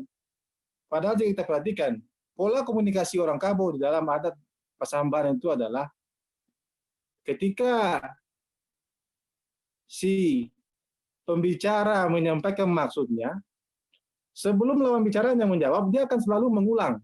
Dia akan mengulang kembali perkataan lawan bicaranya. Jika sudah benar menurut dia, barulah dia menjawab. Sedangkan pada zaman sekarang kita tidak melakukan itu. Kita lebih cenderung tidak mengkonfirmasi apakah betul yang dimaksud dalam suatu pertanyaan oleh seseorang. Sehingga cenderung terjadi salah paham. Di dalam dunia IT kita tahu sendiri bagaimana komunikasi antara web client dengan web server. Itu selalu melakukan konfirmasi apakah yang dia tanya. Ketika kita mengklik masukkan sebuah address www.google.com, server Google akan menanyakan apakah betul alamat IP Anda merequest halaman google.com. Itulah yang terjadi, namun di dalam dunia IT itu akan berlangsung sangat cepat. Nah, pola komunikasi ini kemudian dianggap sesuatu hal yang bertele-tele. Sehingga inilah yang terjadi pada masyarakat kita, terjadinya kesalahpahaman, bahkan belum selesai orang berbicara pun sudah ada pemotongan-pemotongan dalam berkomunikasi. Selanjutnya juga ada sebuah saya pernah mengikuti sebuah pendidikan atau sebuah kursus dari sebuah lembaga, mungkin NLP lah kalau dikatakan. Pada akhirnya dia mengatakan manusia yang tertinggi itu adalah manusia yang memiliki kemampuan komunikasi yang sangat dalam. Dan komunikasi tertinggi itu adalah orang yang paling pintar bermetafora. Masyarakat Minangkabau dalam komunikasinya lebih cenderung bermetafora. Itulah yang membuat masyarakat Minangkabau mampu menganalisa, dan mampu melihat apa hal-hal yang akan terjadi. Bakile ayah dia ialah jajalirnya jantan batino. Nah, dalam kondisi sekarang, hubungannya dengan munculnya isu-isu baru termasuk dalam kemunculannya Injil dengan bahasa Minang, ini adalah upaya-upaya, kalau menurut saya ini adalah sebuah upaya-upaya dalam pihak-pihak di luar Minangkabau yang alergi dengan adat bahasa Sara. Ini adalah sebuah upaya-upaya untuk menggeser masyarakat Minangkabau dari identitasnya, menggeser kemampuan masyarakat Minangkabau dalam menganalisa, menghilangkan upaya untuk menghilangkan kemampuan masyarakat Minangkabau dalam berpikir dan menganalisa.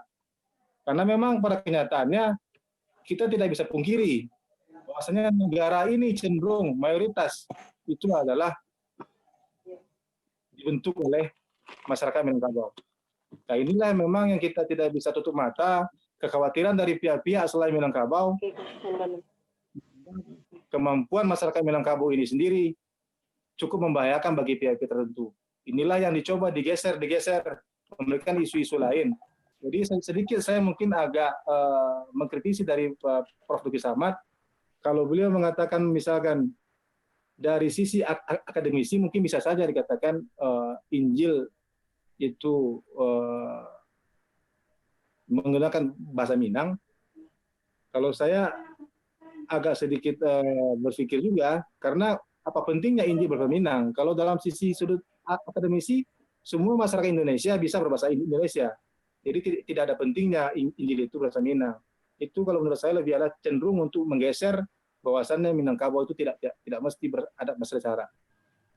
Nah, ini yang harus kita waspadai, bagaimana upaya-upaya dari pihak non Minangkabau atau mungkin lebih cenderung saya katakan non Muslim itu upaya-upaya dalam menggeser pemikiran falsafah ada Minangkabau yang ada bahasa syarak bahasa Kitabullah.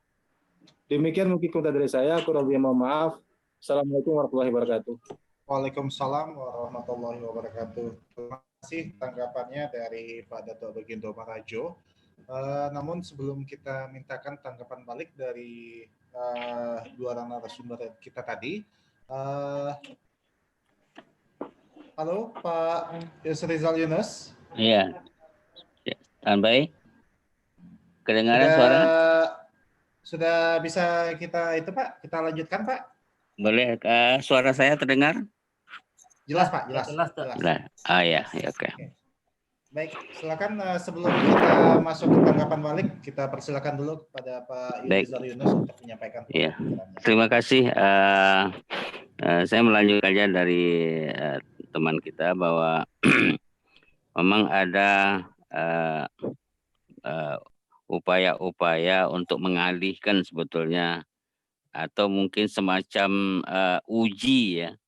Tapi yang jelas filosofi Minang itu sebetulnya sudah final gitu, enggak perlu diperdebatkan lagi.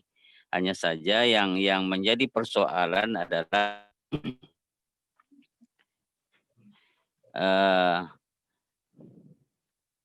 banyak gangguan.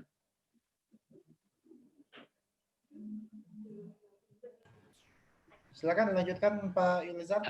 Halo, jadi filosofi kita ini intinya adalah base-nya kan Islamnya tunggal gitu. Adat basandi syarak basandi kitabullah. Jadi kalau ada menawarkan agama selain Islam itu sebetulnya yang tak diterima gitu.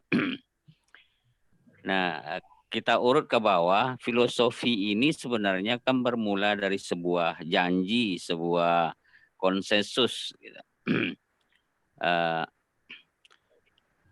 Di Bukit Marapalam yang ceritanya adalah tahun 1403 dan sumpah itu menjadi filosofi dan sebenarnya ini yang sering kesalahan masyarakat akademik seperti di kampus saya dan di kawan-kawan juga sering menyebutnya salah gitu kan. ABS FCK itu disebutnya adagium, ya, sebetulnya salah. Ya, pulangkan aja ke bahasa aslinya, dia sumpah sati, janji atau konsensus adalah kewajiban kita sebetulnya mengisi janji itu. Apa yang dikatakan sumpah? Sumpah itu ya adat kita didasarkan kepada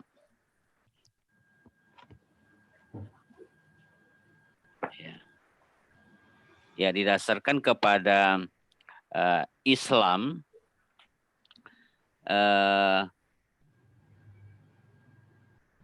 dan itu tidak dua kata itu, adat basandi syarak satu dan syarak basandi kitabullah, begitu, bukan itu saja. Dalam rumusannya adalah dia menjadi undang adat Minangkabau yang dirumuskan dalam 15 pasal 90 ayat. dan itu menjadi dasar pertama yang mengubah dari kerajaan kerabat yang saya hampir terakhir ini menghitung lebih dari 150 kerajaan gitu ya. Dan itu mendasari kerajaan yang merubah dari kerajaan yang dulu tidak Islam berubah menjadi Islam yang disebut dengan kesultanan. Terakhir saya menulis buku tentang Kesultanan Pagaruyung yang bermula dari Suwarna Bumi di Damasraya. Nah, kemudian dalam pengamalannya barangkali ini yang menjadi persoalan bagi orang Minang. Karena mungkin tidak melihat naskahnya dan tidak jelas butir-butirnya mana yang 90 ayat itu.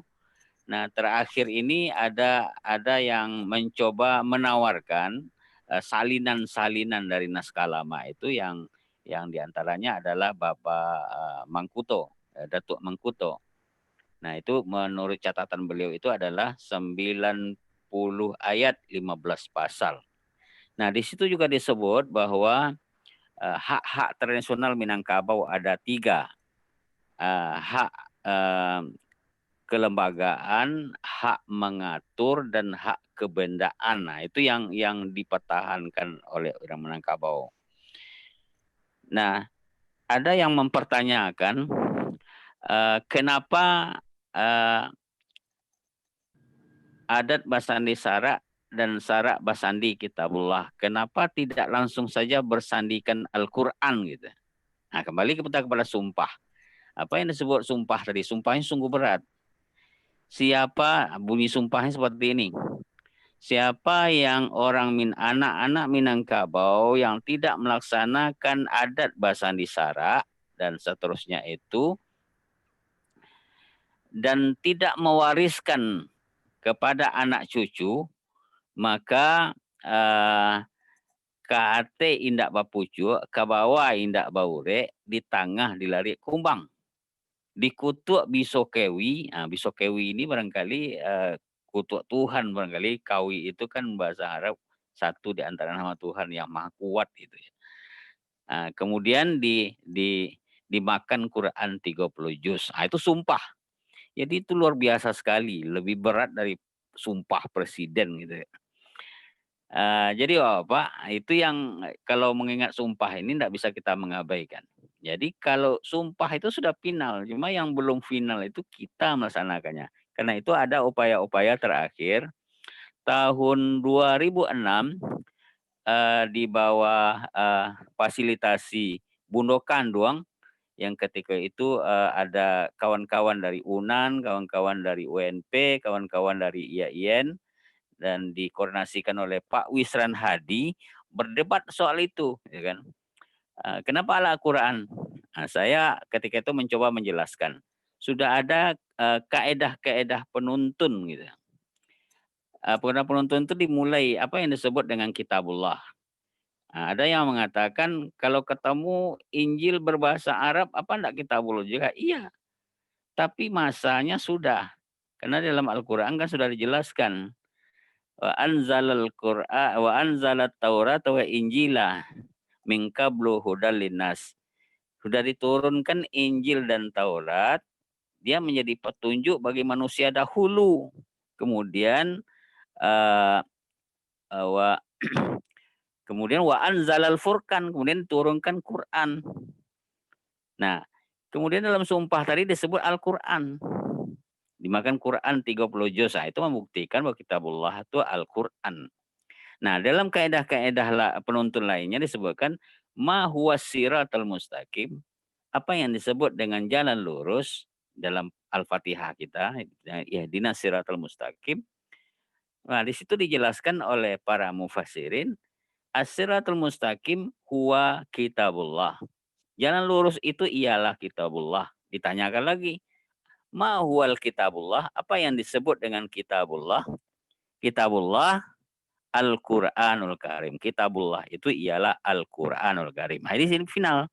Jadi Pak Wisran Hadi kita bangun-bangun dia gitu kan. Nah, pada akhirnya dirumuskanlah matrik ABS SBK itu dengan rumus 45 butir dalam 6 aspek. 6 aspek itu memakai kaidah lama, Ipolek Sosbud Hankam gitu. Itu kan rumus lama. Di situ diuraikan dalam kehidupan berbangsa, bermasyarakat, berbangsa dan bernegara. Nah, kemudian itu sudah disosialisasikan supaya dilaksanakan oleh masyarakat Minangkabau. Catatan penting Minangkabau ya, bukan orang Sumatera Barat. Kalau orang Sumatera Barat, Minangkabau itu jauh berbeda gitu. Nah, dalam sosialisasi itu masih dirasakan kurang. Karena itu muncul ide untuk merumuskan matrik itu lebih lanjut. Muncullah kegiatan dari Elkam Sumatera Barat yang ketika itu saya masuk timnya, merumuskan ABS SPK itu dalam 90 butir. Jadi angka-angka keramat kita pakai, angka 45, angka 99. Nah, jadi Elkam Sumatera Barat memakai angka 99, merumuskan butir-butir ABS SPK dalam sebuah matrik yang rumusannya memakai juga dasar-dasar negara. Ada di situ Budi Pekerti, aspek Budi Pekerti, ada aspek Pancasila, dan aspek kehidupan bermasyarakat berbangsa dan lainnya, termasuk tadi yang 6 aspek tadi itu. Dan itu lambat sekali terbit dan tak muncul-muncul, karena ada kemudian terakhir baru diterbitkan oleh Pak Sayuti sebagai Ketua Umum Elkam. Nah, terakhir terasa masih kurang juga, nah muncullah inisiatif dari Dinas Kebudayaan Sumatera Barat untuk merumus ulang. Nah, terakhir sudah terbit buku itu kita lihat. Jadi saya kira untuk sementara nilai-nilai yang dirumuskan itu sudah bisa kita pakai sebetulnya. Tapi itu masuk nilai-nilai yang barangkali dalam untuk pelaksanaannya kita memerlukan konsep-konsep yang lebih operasional lagi. Nah, itu hal-hal yang menyangkut filosofi masyarakat kita Minangkabau. Nah, filosofi ABS SBK itu didukung oleh 2 komitmen yang juga disebut dengan filosofi. Komitmen pertama ialah untuk melaksanakan ABS SBK ialah adat mengatur, syarak mengatur, adat memakai, ya. Syarak mengatur, adat memakai, SMAM. Nah, artinya dikatakan oleh Islam, dikatakan oleh Al-Quran, lalu adat memakainya. Apa artinya? Adat Minangkabau itu tidak bisa ditawar-tawar, adalah Islam. Tunggal. Tidak mungkin ditawar agama lain. Nah, karena itu kalau ada hal-hal yang mungkin mengganjal, menawar-nawarkan, beralih dari Islam, saya kira itu yang tertolak dalam hukum adat seperti itu, dan dalam filosofi seperti itu menolak hal yang lain dan non-Islam. Nah, berarti itu yang disebut dalam prosesnya syarak mengatur adat memakai itu masih terkesan masih integrasinya belum sempurna. Karena itu muncullah ada mungkin ada gium atau mungkin petata petiti. Petata itu rumusan hukum, petiti adalah implementasinya. Karena ditata dulu baru dititi, ya, dilaksanakan. Nah, muncullah syarak nan lazim, adat nangkawi, syarak nan lazim. Nah, lazim keimanan, adat nangkawi. Artinya Islam kelazim itu mempunyai koridor-koridor hukum, dan dia adat menjadi kuat karena itu. Nah, kemudian pada masa Inyek Canduang muncul ungkapan yang lebih sempurna.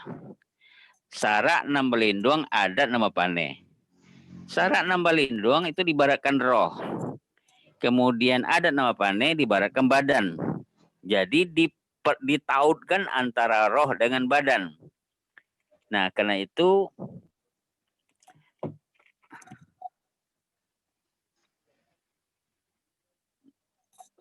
Nah, karena itu menjadi sempurna. Jadi tidak sempurna pelaksanaan Islam itu kalau tidak dilakukan dengan adat. Bukan Islam maksudnya, pelaksanaan ibadah. Nah, misalnya apa contohnya? Islam mengatakan aurat laki-laki hingga lutut, pusat dan lutut. Kalau hingga itu saja, kita sembahyang Jumat. Kita pakaikan sarung yang paling bagus, kita Jumat. Apa kata orang di jalan? Nah, mungkin orang akan bercelote, akan bergunjing dan sebagainya. Nah, karena itu jangankan hingga pusat dan lutut. Punya peci saja tidak ke masjid kalau tidak laki-laki tidak punya peci atau juga apa, itu menjadi gunjingan gitu. Nah, karena itu sempurna integrasi Islam itu yang dicatat oleh, yang dirumuskan oleh Inyak Condong Syekh Sulaiman Ar-Rasuli. Nah, kemudian rumusan-rumusan kemudian di komitmen berikutnya adalah lahir filosofi yang ketiga, ATJG, alam tak kambang jadi guru. Artinya, kalau tidak ada nilai-nilai yang kita pahami di dalam sunnatullah yang tertulis, syarak tadi itu, yang bersandi kitabullah, maka orang Minang membaca kearifan alam. Alam tak kambang jadi guru. Karena itu Minangkabau juga menganut filsafat alam yang mesti kita pelajari. Karena itu keyakinan masyarakat Minangkabau, adat itu tidak akan pernah hilang selama orang Minangkabau pandai membaca Al-Quran dan memahami maknanya secara kontekstual dan diamalkannya, dan kemudian pandai membaca tanda-tanda dan kearifan alam, selama itu pula adat Minangkabau tidak akan pernah hilang. Nah, itu berangkat dari filosofi tadi. Saya kira itu untuk memantik pembicaraan. Terima kasih. Baik, terima kasih kita ucapkan kepada Bapak Dr. Yulizar Yunus atas pokok pikiran dan pandangan yang disampaikan.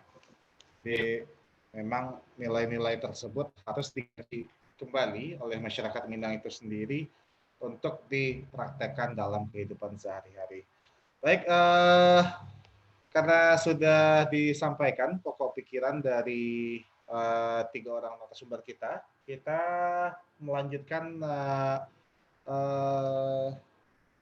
sesi tanya jawab dan atau tanggapan dari dua orang lagi, dan di sini sudah raise hand adalah Bapak Yudi Makari. Pada Bapak Yudi Makari. Bapak Yudi Makari. Assalamualaikum. Waalaikumsalam. Terima kasih Pak Jasman. Pak Yudi, mohon izin Bapak, karena kita terbatas waktu, jadi singkat saja, waktunya maksimal cuma 2 menit Pak. Silakan Pak. Terima kasih Pak Jasman. Baik, Pak. Salam hormat kepada seluruh guru-guru, datuk penghulu, dan yang hadir dalam webinar ini. Pertanyaan saya singkat saja. Berkaitan bahwa persoalan keilmuan ternyata pemahaman tentang Minangkabau ternyata tadi diulas sangat cerdas dan dalam.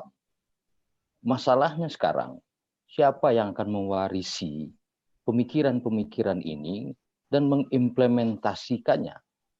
Atau dalam kata yang lebih lugas, mana lembaga yang akan mengawal pewarisan daripada pemahaman ini kepada generasi muda kita ke depan? Itu persoalan menurut saya. Terima kasih. Assalamualaikum warahmatullahi wabarakatuh. Terima kasih atas pertanyaannya. Kemudian responden kita yang ketiga, kita persilakan kepada Bapak Haryadi. Bapak Haryadi untuk menyampaikan tanggapan atas pemaparan dari tiga orang narasumber kita tadi. Silakan, singkat saja 2 menit, Pak Haryadi. Terima kasih ya Bapak Moderator. Salam hormat kepada para guru-guru kita. Saya memang agak senada dengan apa yang disampaikan oleh penanya sebelum ini tentang falsafah ini kan tatanannya melangit gitu.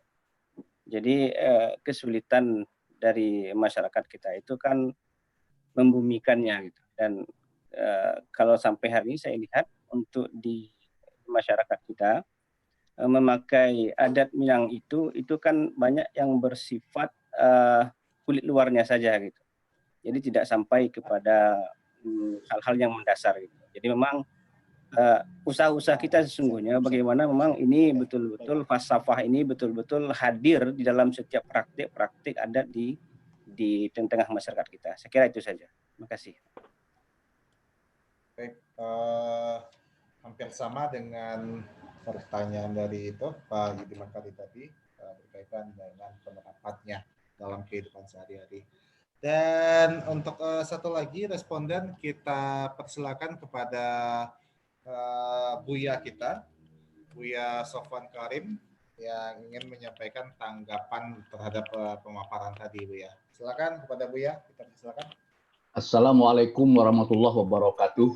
Waalaikumsalam. Semua pembicara semuanya menurut saya sudah mantap. Saya dua saja pernyataan saya yang perlu kita pikirkan. Yang pertama, filsafat adat Minangkabau ini bagaimana kita menjadikan filsafat hidup orang Minangkabau, the way of life of orang Minangkabau. Ini tugas berat menurut saya yang terus-menerus harus kita lakukan. Yang kedua atau yang terakhir, saya teringat wacana bagaimana ini semua bisa menjadi filsafat hidup orang Minangkabau yang disebut dengan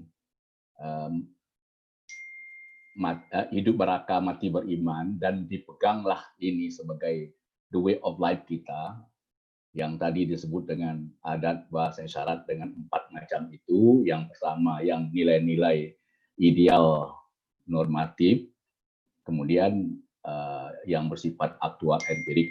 Jadi yang 4 itu adat istiadat, adat sebenarnya adat yang fundamental, yang 3 lagi adat yang diadatkan, adat masyarakat, adat yang diadatkan, teradat, dan adat istiadat.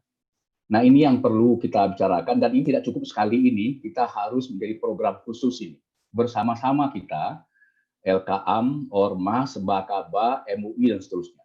Untuk itu nanti saya teringat dengan dulu ada perjuangan dari pihak tertentu yang waktu itu saya tidak begitu perhatian. Menurut saya, mengapa Bali bisa seperti itu? Mengapa Jogja bisa seperti itu? Mengapa Aceh bisa seperti itu? Mengapa Papua bisa seperti itu? Mereka punya dasar hukum, yaitu daerah istimewa. Nah, dulu saya dengar daerah istimewa Minangkabau pernah kita perjuangkan. Sekarang saya lihat, tadi sudah dibaca oleh kita, oleh Undang-Undang Dasar sudah diakomodasikan semua hal yang bersifat daerah. Menurut saya ini perlu kita bangkitkan lagi. Bagaimana ini daerah istimewa Minangkabau ini bisa kita lahirkan. Terima kasih. Wassalamualaikum warahmatullahi wabarakatuh.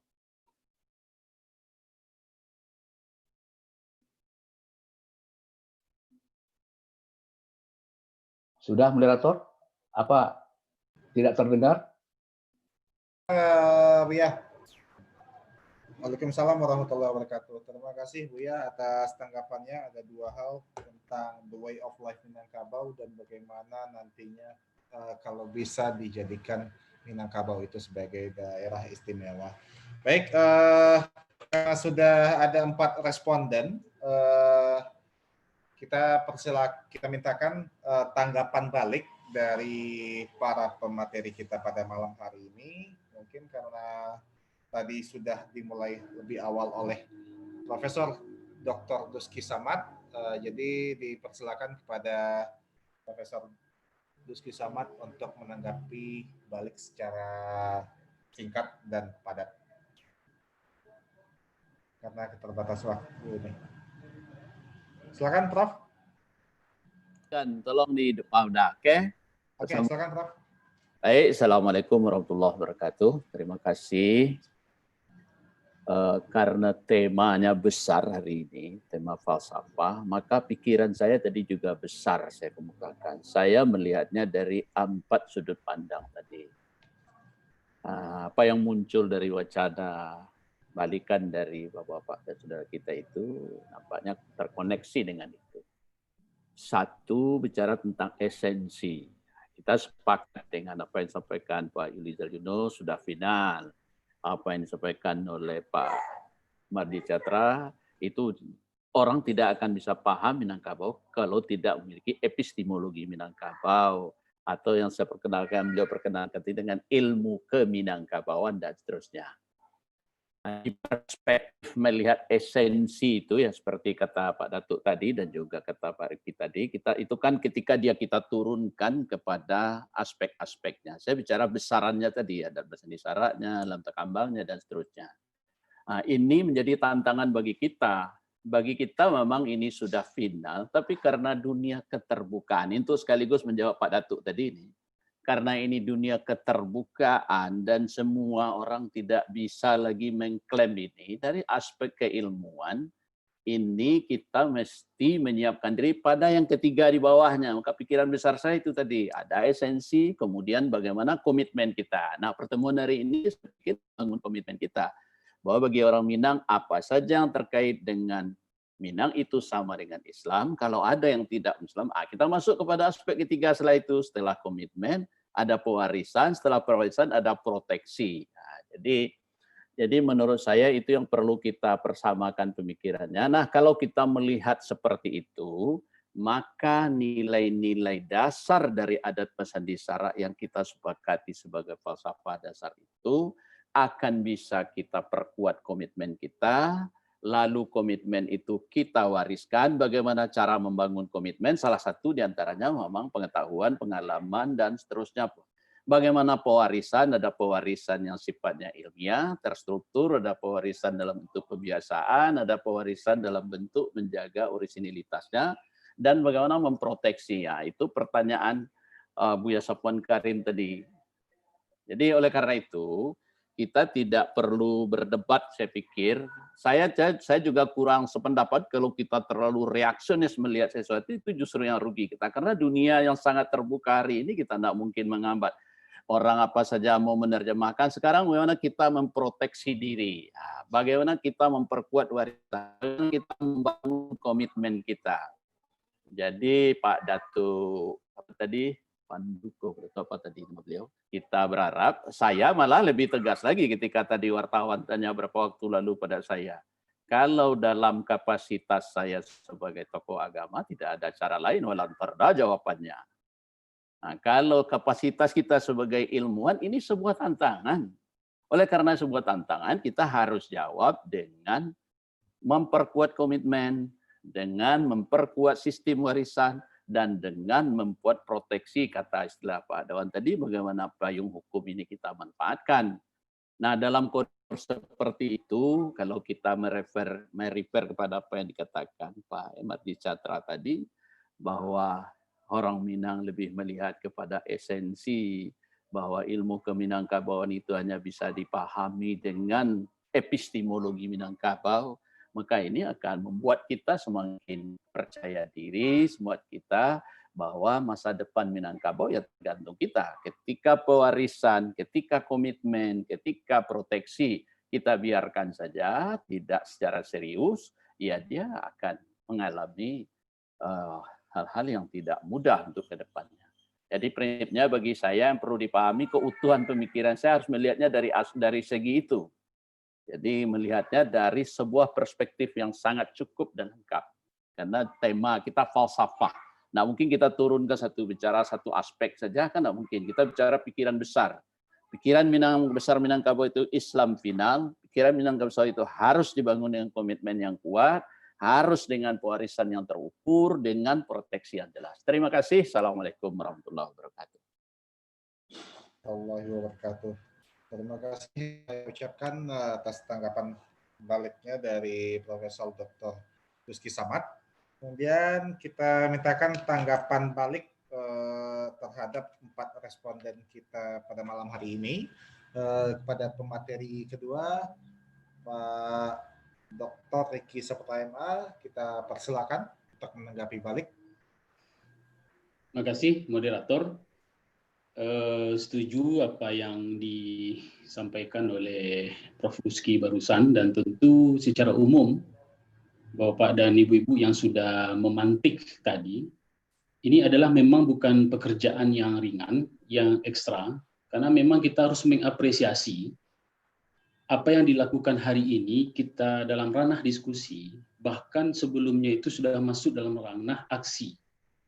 Tetapi inilah yang kita sebut dengan perkembangan informasi yang begitu cepat, dan tantangan-tantangannya juga begitu cepat datangnya. Dan ini saya pikir bagaimana kita ke depan itu adalah yang duduk bersama, tetapi tentu ini juga beranjak kepada apa yang sudah dilakukan selama ini, seperti yang disampaikan oleh Pak Yulizar Yunus tadi.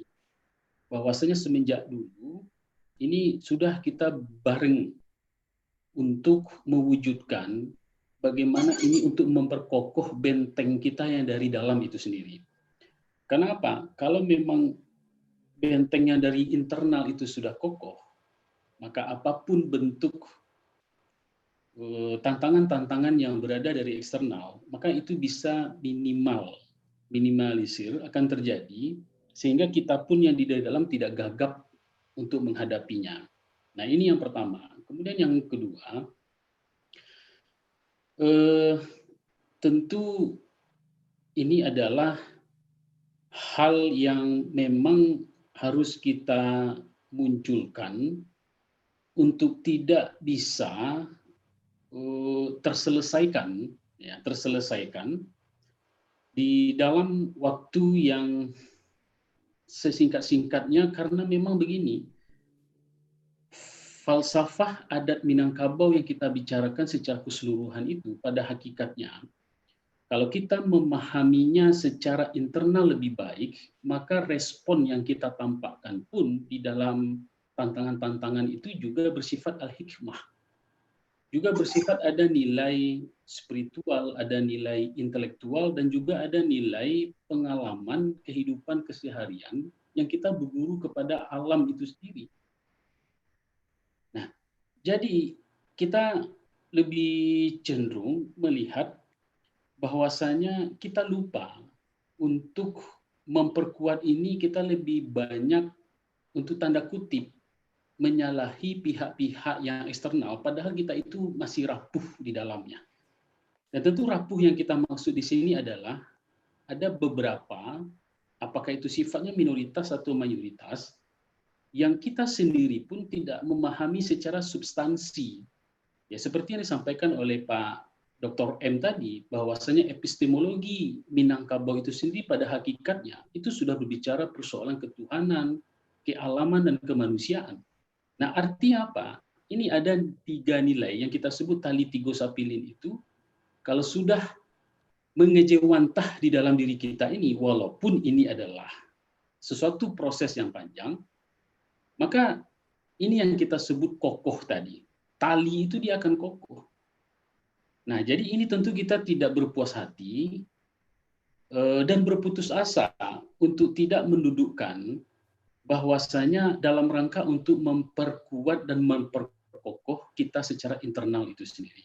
Ya, mungkin seperti yang kita sebut di awal, bagaimana selepas atau follow up dari diskusi kita ini, duduk bersama kita dengan yang kita sebut tali tiga sapilin itu, ya, dan tentu adalah konteksnya atau konsepnya ini kita sesuaikan sesuai dengan perkembangan masa yang percepatan informasinya juga luar biasa cepat, dan tentu kita tidak bertahan dengan hal-hal yang bersifat metodenya yang konvensional yang memang itu tidak cocok mungkin kita terapkan di audien kita pada zaman postmodernisme sekarang ini. Nah, jadi inilah tugas kita bersama menurut saya. Kalau memang kita berdebat misalnya, mungkin bukan berdebatnya, berdiskusi dalam ranah normatif, saya setuju apa yang disampaikan oleh Pak Yulizar Yunus, bahwa ini adalah sudah final dalam konteks normatifnya. Tinggal value Ya, atau integrasi aksiologis itu kita yang masih lemah. Karena kalau kita selalu mengejar integrasi aksiologis itu, maka disitulah muncul etos kerja dan etos ilmu. Dan dua hal ini adalah masalah kita. Kita lebih mengedepankan emosional karena memang integrasi aksiologis itu kita campakkan. Kita selalu berdebat persoalan ontologis, persoalan epistemologis. Tetapi yang menjadi buah atau tujuan akhirnya itu adalah aksiologi itu sendiri. Nah, inilah menurut saya bagaimana integrasi aksiologi ini akan melahirkan etos kerja dan etos ilmu. Tentu dua hal ini menjadi kekuatan bagi kita menjadi orang Minangkabau yang bermartabat. Ya, mungkin sekian Pak Moderator. Baik, terima kasih kita ucapkan kepada Bapak Dr. Riki Septa. Selanjutnya kita mintakan tanggapan balik dari responden orang tadi. Kita mintakan kepada Pak Yulizar Yunus untuk menanggapi balik apa saja yang disampaikan oleh responden kita tadi. Pada Bapak Yulizar Yunus, dipersilakan Pak.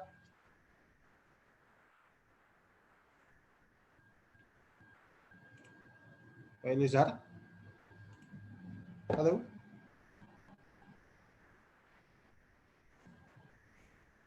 Pak Elizar?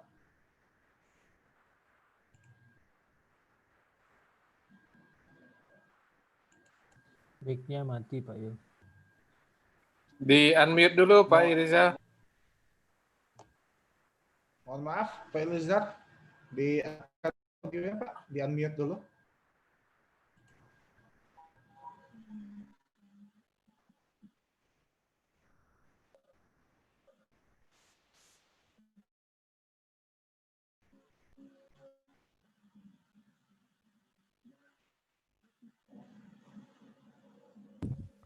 Belum. Terdengar suaranya, Pak? Lah Pak, terdengar Pak. Ya. Ya, jadi apa yang ditanyakan oleh Yudi, Makari, Pak Sofwan, dan kawan-kawan tadi, dan Pak Joni terakhir, saya kira menarik. Pak Yudi tadi bertanya lembaga apa yang bertanggung jawab. Sebetulnya dari awal-awal kelembagaan kan sudah diatur gitu kan, sudah diatur. Dari perjanjian Buki Atar tahun 1347 pemisahan itu kan sudah ada sebetulnya. Pemisahan dalam arti dia bertemu pada kerabat, titik kerabat. Isi perjanjian itu adalah di rantau itu diurus oleh rajo, pucuk adat ketika itu yang disebut dengan rajo gitu kan. Dan di luak dan rantaunya Luak Nantigo itu diurus oleh pengulu, nagari diurus oleh pengulu. Itu yang bertanggung jawab. Rajo dan pengulu itu kan pucuk adat gitu. Itu limbago. Nah, kemudian siapa yang bertanggung jawab? Tanggung jawab itu juga sudah diatur, sudah ada tupoksi sebenarnya. Cuma kita saja yang tidak mengaktualkan sebetulnya. Nah, ini tugas kita, betul kata Pak Joni tadi. Kita harus mengaktualkan sehingga dia seperti apa yang disebut oleh Pak Sofwan tadi, sehingga bisa menjadi pandangan hidup masyarakat kita. Siapa yang belum tanggap? Jadi sering dikatakan kalau adat tidak jalan yang puyui itu adalah nenek mama. Sebetulnya tidak. Ulama, nenek mama, tigo tungku, tigo sejarangan, fungsionaris adat itu bertanggung jawab. Tupoksi itu sudah diatur dalam sebuah sistem. Apa yang di sistemnya? Ya. Sistemnya ialah fatwa pada ulama, perintah pada cari pandai, perintah pada nenek mama, pengulu, dan teliti pada cari pandai. Nah sekarang kita para cari pandai kan sering menyalahkan nenek mama. Kapan kita teliti? Banyak penelitian kita, tapi mengendap aja di dalam leci kita. Kapan kita sampaikan kepada pengulu? Sampai kita sampaikan kepada ulama. Ulama juga begitu. Ketika ada nasihat, fatwa-fatwa, kapan disampaikan kepada pengulu? Nah, itu yang saya sampaikan terakhir di Puncak Pato, saya di Daulat itu. Sepertinya tiga tungku sejarah itu bertanggung jawab untuk melaksanakan ABSPK ini. Ketika ulama berfatwa, fatwa itu sampaikan ke nenek mama supaya diperintahkan anak keponakan menjalankannya. Kemudian kalau sudah jalan setahun, 2, 3, tidak selesai juga, atau mungkin ada dampak lain, teliti oleh cerdik pandai. Hasil penelitian itu serahkan kembali kepada ulama dan ulama seperti itu. Di sharing kekuatan, sharing manajemen. Itu 3 itu yang bertanggung jawab. 3 itu yang dimakan sumpah. Gitu. Sumpah Marapalam itu 3 itu yang kena. Gitu. Nah kemudian dalam perspektif hukum juga diatur. Itu yang disebut dengan tali itu. Itu perspektif hukum. Di Minangkabau hukum itu 3. Hukum sara. Ada Minangkabau, orang Minangkabau tidak membuat hukum sara. Dia berpedoman kepada hukum Islam. Yang kedua hukum adat. Hukum adat, nah itu yang diatur dalam petata petiti itu. Nah, hukum-hukumnya sudah ada. Siapa yang tidak melaksanakan hukum Islam, dihukum Candong dalam bukunya keterkaitan adat dengan Islam ada disebut itu. Siapa yang tidak melaksanakan hukum Islam kapi. Siapa yang tidak melaksanakan hukum adat punah. Karena itu tidak mudah mewarisi sesuatu itu di Minangkabau. Itu berakibat kepada keturunan. Dan yang ketiga hukum akal, itu yang disebut dengan regulasi. Nah itu dirumuskan dalam petitinya, apa petitinya? Badasa ke anggotanggo, bah hukum ke alu aja patui, bah undang ke raso jo pareso. Nah itu perspektif hukum itu. Badasa ke anggotanggo itu hukum sara. Itu namanya tali sara. Nah, itu dipegang oleh ulama. Karena anggotanggo itu anggaran dasar. Luar biasa anggaran dasar dalam Minangkabau itu Al-Quran. Mana pun ada adat di dunia Al-Quran anggaran dasarnya. Pak anggotanggo. Badasa ke anggotanggo itu dasarnya. Nah kemudian bahukum keraso preso. Itu hukum adat. Jadi mama memutuskan joraso jo preso. Kalau keponakan bersalah, tak kambiang atau tak kabau, kalau keponakan itu tidak ada kabau semuanya, jangan kabau aja makan dia tidak, ya ada raso preso dimainkan gitu. Manimbang dia tenenado. Nah, kemudian dasa ke alu aja undang ke alu aja patui. Itulah hukum akal tadi. Hukum akal itu adalah diterjemahkan dalam regulasi yang ada dalam kehidupan bermasyarakat dan berbangsa, hukum formal gitu. Nah, siapa yang melanggar itu Minangkabau gila gitu kata Yik Canduang. Siapa yang melanggar regulasi hukum akal itu gila gitu. Luar biasa. Jadi kalau sistem ini kita terapkan, PSBK ini pasti akan jalan. Cuma kita kan tidak komit gitu. Nah ini yang persoalan. Saya setuju dengan Ece, ya, Emal Catra. Sebetulnya mau tahu-tahu kembali di Pekaba. Memang perlu kita tulis sebuah buku bersama-sama, jangan sendiri. Bersama-sama, epistemologi Minangkabau. Saya kira mulai dari forum ini kita canangkan. Terima kasih.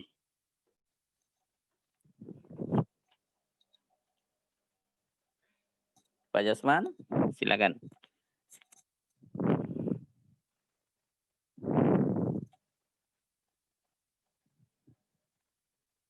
Banyak timbang raso periso bagi siapa tadi Pak. Oke, bertolak dari tanggapan balik tadi, kita mintakan kepada para pemateri kita untuk menyampaikan closing statement, yaitu tentang tema kita pada malam hari ini, falsafah adat Minangkabau. Bagaimana hendaknya penerapan dari falsafah itu sendiri, nilai-nilai adat Minangkabau itu sendiri bisa diterapkan dalam kehidupan sehari-hari, kehidupan bermasyarakat, dan hidup adat beradat dalam Minangkabau itu sendiri. Baik, kita mintakan closing statement pertama dari Bapak Profesor Dr. Duski Samad. Kita persilakan, Prof.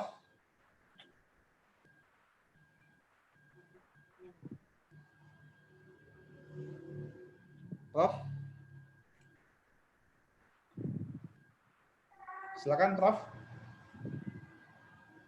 Nggak kedengaran bagi saya. Kedengaran, Prof. Kedengaran, Prof. Saya tadi apa perkembangannya? Kenapa saya mati? Lanjut aja. Pertanyaannya. Halo. Yang ikuti saya di mana? Apa tadi ceritanya? Pak Datuk pun putus-putus bagi saya tadi. Oh gitu, iya. Dipersilakan aja untuk closing statement-nya, Prof. Oh iya. bahwa saya tadi juga sudah menulis di sana. Bagi saya melihat adat Minangkabau, terutama falsafah Minangkabau, tetap dalam konteks seperti tadi, ada hal yang masih sudah kita yakini sebagai satu hal yang final. Itulah dia falsafah yang sudah kata Pak Datu tadi, sudah menjadi sebuah perjanjian, sudah menjadi sumpah. Ayo itu. Sekarang bagaimana itu lagi kita tafsirkan, kita jelaskan. Kita berbangun komitmen masyarakat kita dengan terus-menerus mengembangkannya. Kalau istilah Pak Mardi tadi, keilmuan Minangkabau ini jadikan sebuah gerakan, kemudian bagaimana komitmen semua kita tidak lakang dek paneh ndak lapuk dek hujan itu menjadi sebuah satu kesepakatan bersama. Kemudian yang ketiga, bagaimana pewarisan ini tidak hanya berada di elit saja, tentu elit yang banyak di langit itu sekarang turunlah ke bawah, para pemangku adat yang mestinya Datuk itu kan selingkah kaum, kok Datuk ngurus nasional, apa yang kan diurus nasional?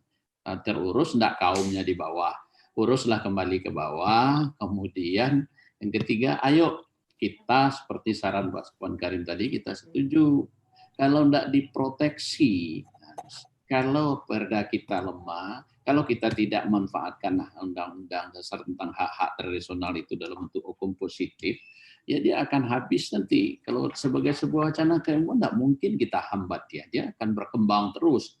Tapi dari segi nilai, karena ini menyangkut kepentingan komunalitas kita, maka ini bisa diprotek dengan regulasi yang ada. Jadi saya melihat dari 4 pikiran tadi itu mesti simultan, tidak satu-satu. Semuanya, ini esensinya, ayo belajar. Ini komitmennya, terus-menerus. Ini yang harus kita teruskan, ini metodenya, sistemnya, ini proteksinya, ini regulasinya. Itu saja, terima kasih. Assalamualaikum warahmatullahi wabarakatuh.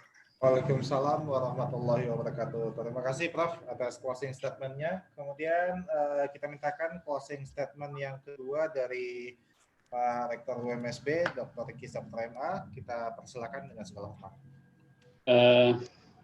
Seandainya memang tadi sepanjang diskusi dan itu kita rasakan ada yang terserak tentang konsep utuh yang kita pahami Minangkabau itu, maka ini harus dijemput lagi dan dikumpulkan. Tentu pengumpulan dan penjemputan ini harus ada satu wadah atau satu lembaga atau institusi yang memang dari hati yang paling dalam dan cukup ini kerja yang serius untuk melakukan atau melaksanakannya. Dan ini adalah tujuannya kita ada sebuah namingnya.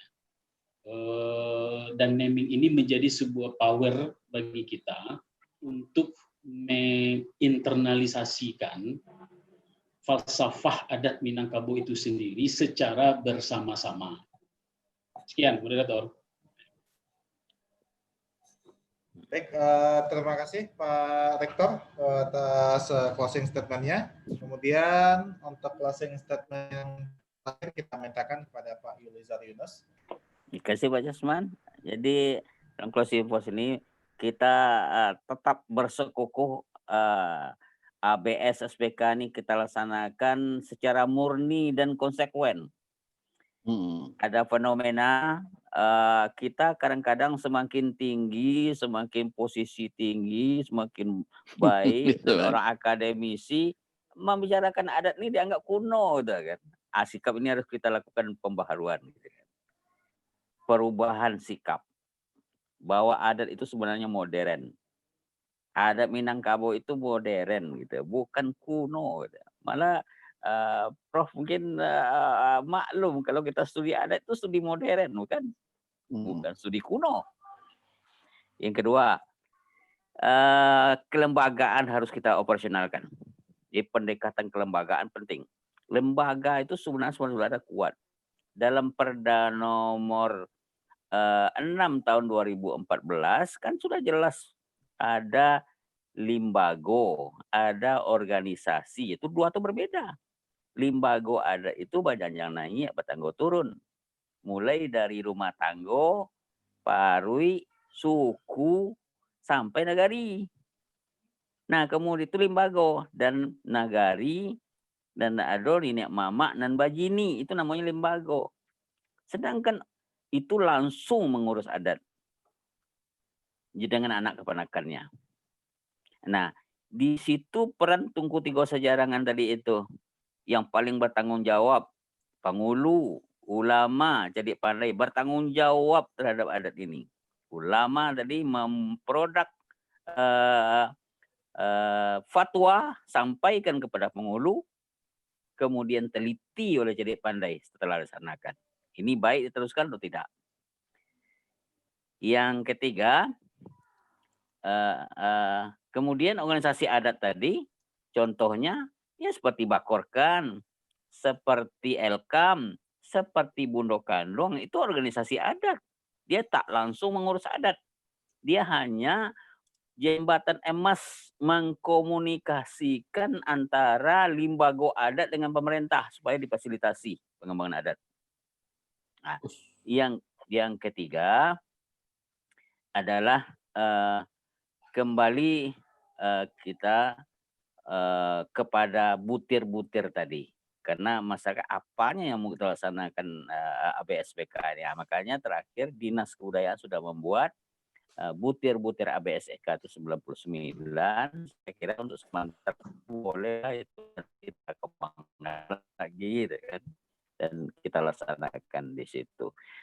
Dan terakhir adalah penting kita bersama-sama yang para peduli adat, para pakar-pakar ini bersama-sama buku pendamping materi ABSPK tadi semacam epistemologi Minangkabau. Itu penting. Sehingga nanti dari situ dikukuhkan pandangan hidup masyarakat adat Minangkabau itu. Terima kasih Pak Jasman, Pak Duski, Baik. Pak Joni. Terima kasih Pak Yulizar Yunus atas closing statement-nya. Namun sebelum kita tutup webinar wacana nama kita pada malam hari ini, kita mintakan sedikit tanggapan sekaligus paparan dari portal Institut Bangsa yang akan diwakili oleh Dr. Haji Wendra Winaldi SMH. Pada Bapak Wendra dipersilakan.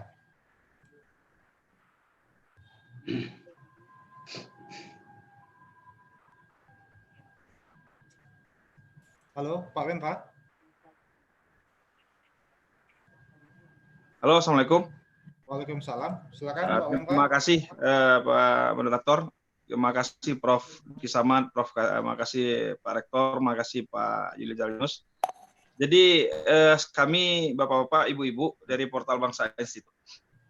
Sebenarnya dari apa yang dipaparkan oleh Pak Dr. Yulizar Yunus, sekarang kita sedang mengumpulkan naskah-naskah pikiran dari kita dari Minangkabau yang bicara tentang Minangkabau. Dan sekarang sudah ada 4 buku yang sedang 2 yang sudah selesai cetak dan 4 yang sedang diedit.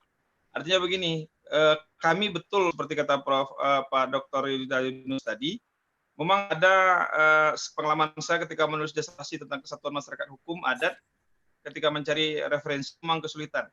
Maka untuk itu kami dari Portal Bangsa Institut dengan bakaba.co kita sekarang sedang mengumpulkan dan mengundang para pemikir Minang yang mempunyai buku-buku atau pikiran-pikiran naskah yang ingin diterbitkan, maka kita akan terbitkan agar khasanah pengetahuan tentang Minangkabau itu bertambah. Insya Allah tanggal 22 kita akan mengadakan bedah buku Menimbang Minang karya Zalfeni Wimba. Kemudian tanggal 29 kalau saya nggak salah ada lagi. Kemudian juga sedang di dalam proses editing akhir buku Pak Emeril Catra Urang Japuan nggak salah. Kemudian bukunya ada Dr. Hendrawan tentang perempuan Minang. Jadi dan terakhir sebenarnya sekarang kami sedang merumuskan naskah buku Khasanah Peradaban Minangkabau yang nanti kami mohon Bapak Ibu yang ingin menulis, mungkin insya Allah dalam bulan ini konsep dasarnya selesai. Nanti akan kami umumkan pada webinar-webinar berikut. Jadi ada epistemologi, ada filsafat, ada penghulu, dan lain sebagainya, perilaku dan lain-lainnya, sehingga nanti itu menjadi pikiran Minangkabau, sehingga perdebatan yang ada bagaimana tentang Minangkabau sebenarnya tidak lagi perlu menjadi pengetahuan bagi anak-anak muda ke depan dalam konteks khasanah keilmuan modern. Mungkin itu Bapak Ibu, terima kasih. Hari Jumat depan khusus yang bicara itu Bundo Kanduang. Jadi judulnya, temanya itu adalah Bundo Kanduang dalam pusaran perubahan. Jadi nanti yang bicara itu hanya Bundo Kanduang semua. Itu kalau saya nggak salah dari IAIN, dari UIN Padang, Bundo Raudah, kemudian ada dari UNAN. Khusus bicara tentang Bundo Kanduang dalam pusaran perubahan. Ini yang kita bisa lakukan, salah satunya adalah bagaimana kemudian tentang Minang ini kembali dibicarakan, ditulis, kemudian dan kita juga sedang mengkonsep sekolah adat virtual Pak Yulizar Yunus dan Pak Zulkifli Hamad. Jadi kami sedang membuat kurikulumnya. Ini sekolah adat virtual ini nanti akan kita buka bebas untuk 500 orang, sehingga nanti tiap minggu itu akan ada materi-materi dari para pakar-pakar adat dan orang-orang yang paham tentang Minangkabau. Jadi seperti yang kata Prof. Prof. Duski Samad tadi dan Pak Rektor dan Pak Yulizar Yunus, yang penting sedikit, walaupun sedikit tetap harus kita lakukan. Mungkin itu, dan insya Allah setiap Jumat ini kita akan bicara tentang Minangkabau dan Sumatera Barat pada webinar-webinar, dan kita akan untuk 1 bulan ini insya Allah sudah full materinya. Bulan depan sudah kita susun, termasuk tentang pondok pesantren di Minangkabau. Ini yang kita bahas, artinya apa? Ini bentuk sosialisasi pikiran. Jadi terima kasih dan mohon masukan Bapak Ibu. Kalau ada materi, kemudian ada gagasan yang bisa kita lakukan bersama-sama, bagaimana kemudian membangkitkan kembali batang randam yang entah apa batangnya yang sulit untuk dibangkit ini. Mudah-mudahan dalam diskusi virtual ini bisa membangkitkan gagasan Minangkabau dan marwah Minangkabau.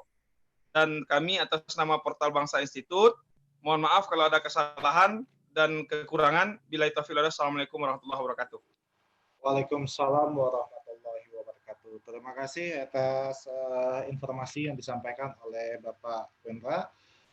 Baik Bapak-Bapak dan Ibu-Ibu peserta webinar Wacana 6 pada malam hari ini. Kalau boleh saya sedikit menyimpulkan tentang tema kita pada malam hari ini, diskusi kita yang mempunyai tema filsafat adat Minangkabau.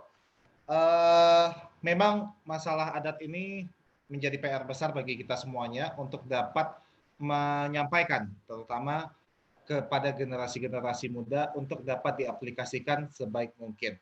Karena tidak hanya ilmu itu di dunia pendidikan, namun adat itu adalah tonggak dasar dalam menerapkan kehidupan bagaimana hidup baradai di adat Minang itu sendiri. Baik, saya atas nama moderator dalam webinar kali ini mengucapkan terima kasih banyak atas kesediaan dan waktu yang telah diberikan pada para narasumber. Terima kasih Profesor Dr. Duski Samad, Dr. Riki Saputra MA, Pak Yulizar Yunus, dan pembanding Dr. Emeraldi Catra. Terima kasih atas atensi dari Bapak Ibu peserta webinar Wacana 6 pada malam hari ini. Mohon maaf jika tidak tersapa satu persatu. Dan saya Jasman Nazar, mewakili seluruh kerabat kerja dari penyelenggara acara ini yang kerjasama atas webinar kali ini, yang terselenggara atas kerjasama dari Sahati Law Office, Bakaba.co, Portal Bangsa Institute, Sumbertime.com, dan Universitas Muhammadiyah Sumatera Barat. Perbanyak maaf bila ada salah kata. Billahi fisabil haq. Wassalamualaikum warahmatullahi wabarakatuh. Waalaikumsalam. Waalaikumsalam.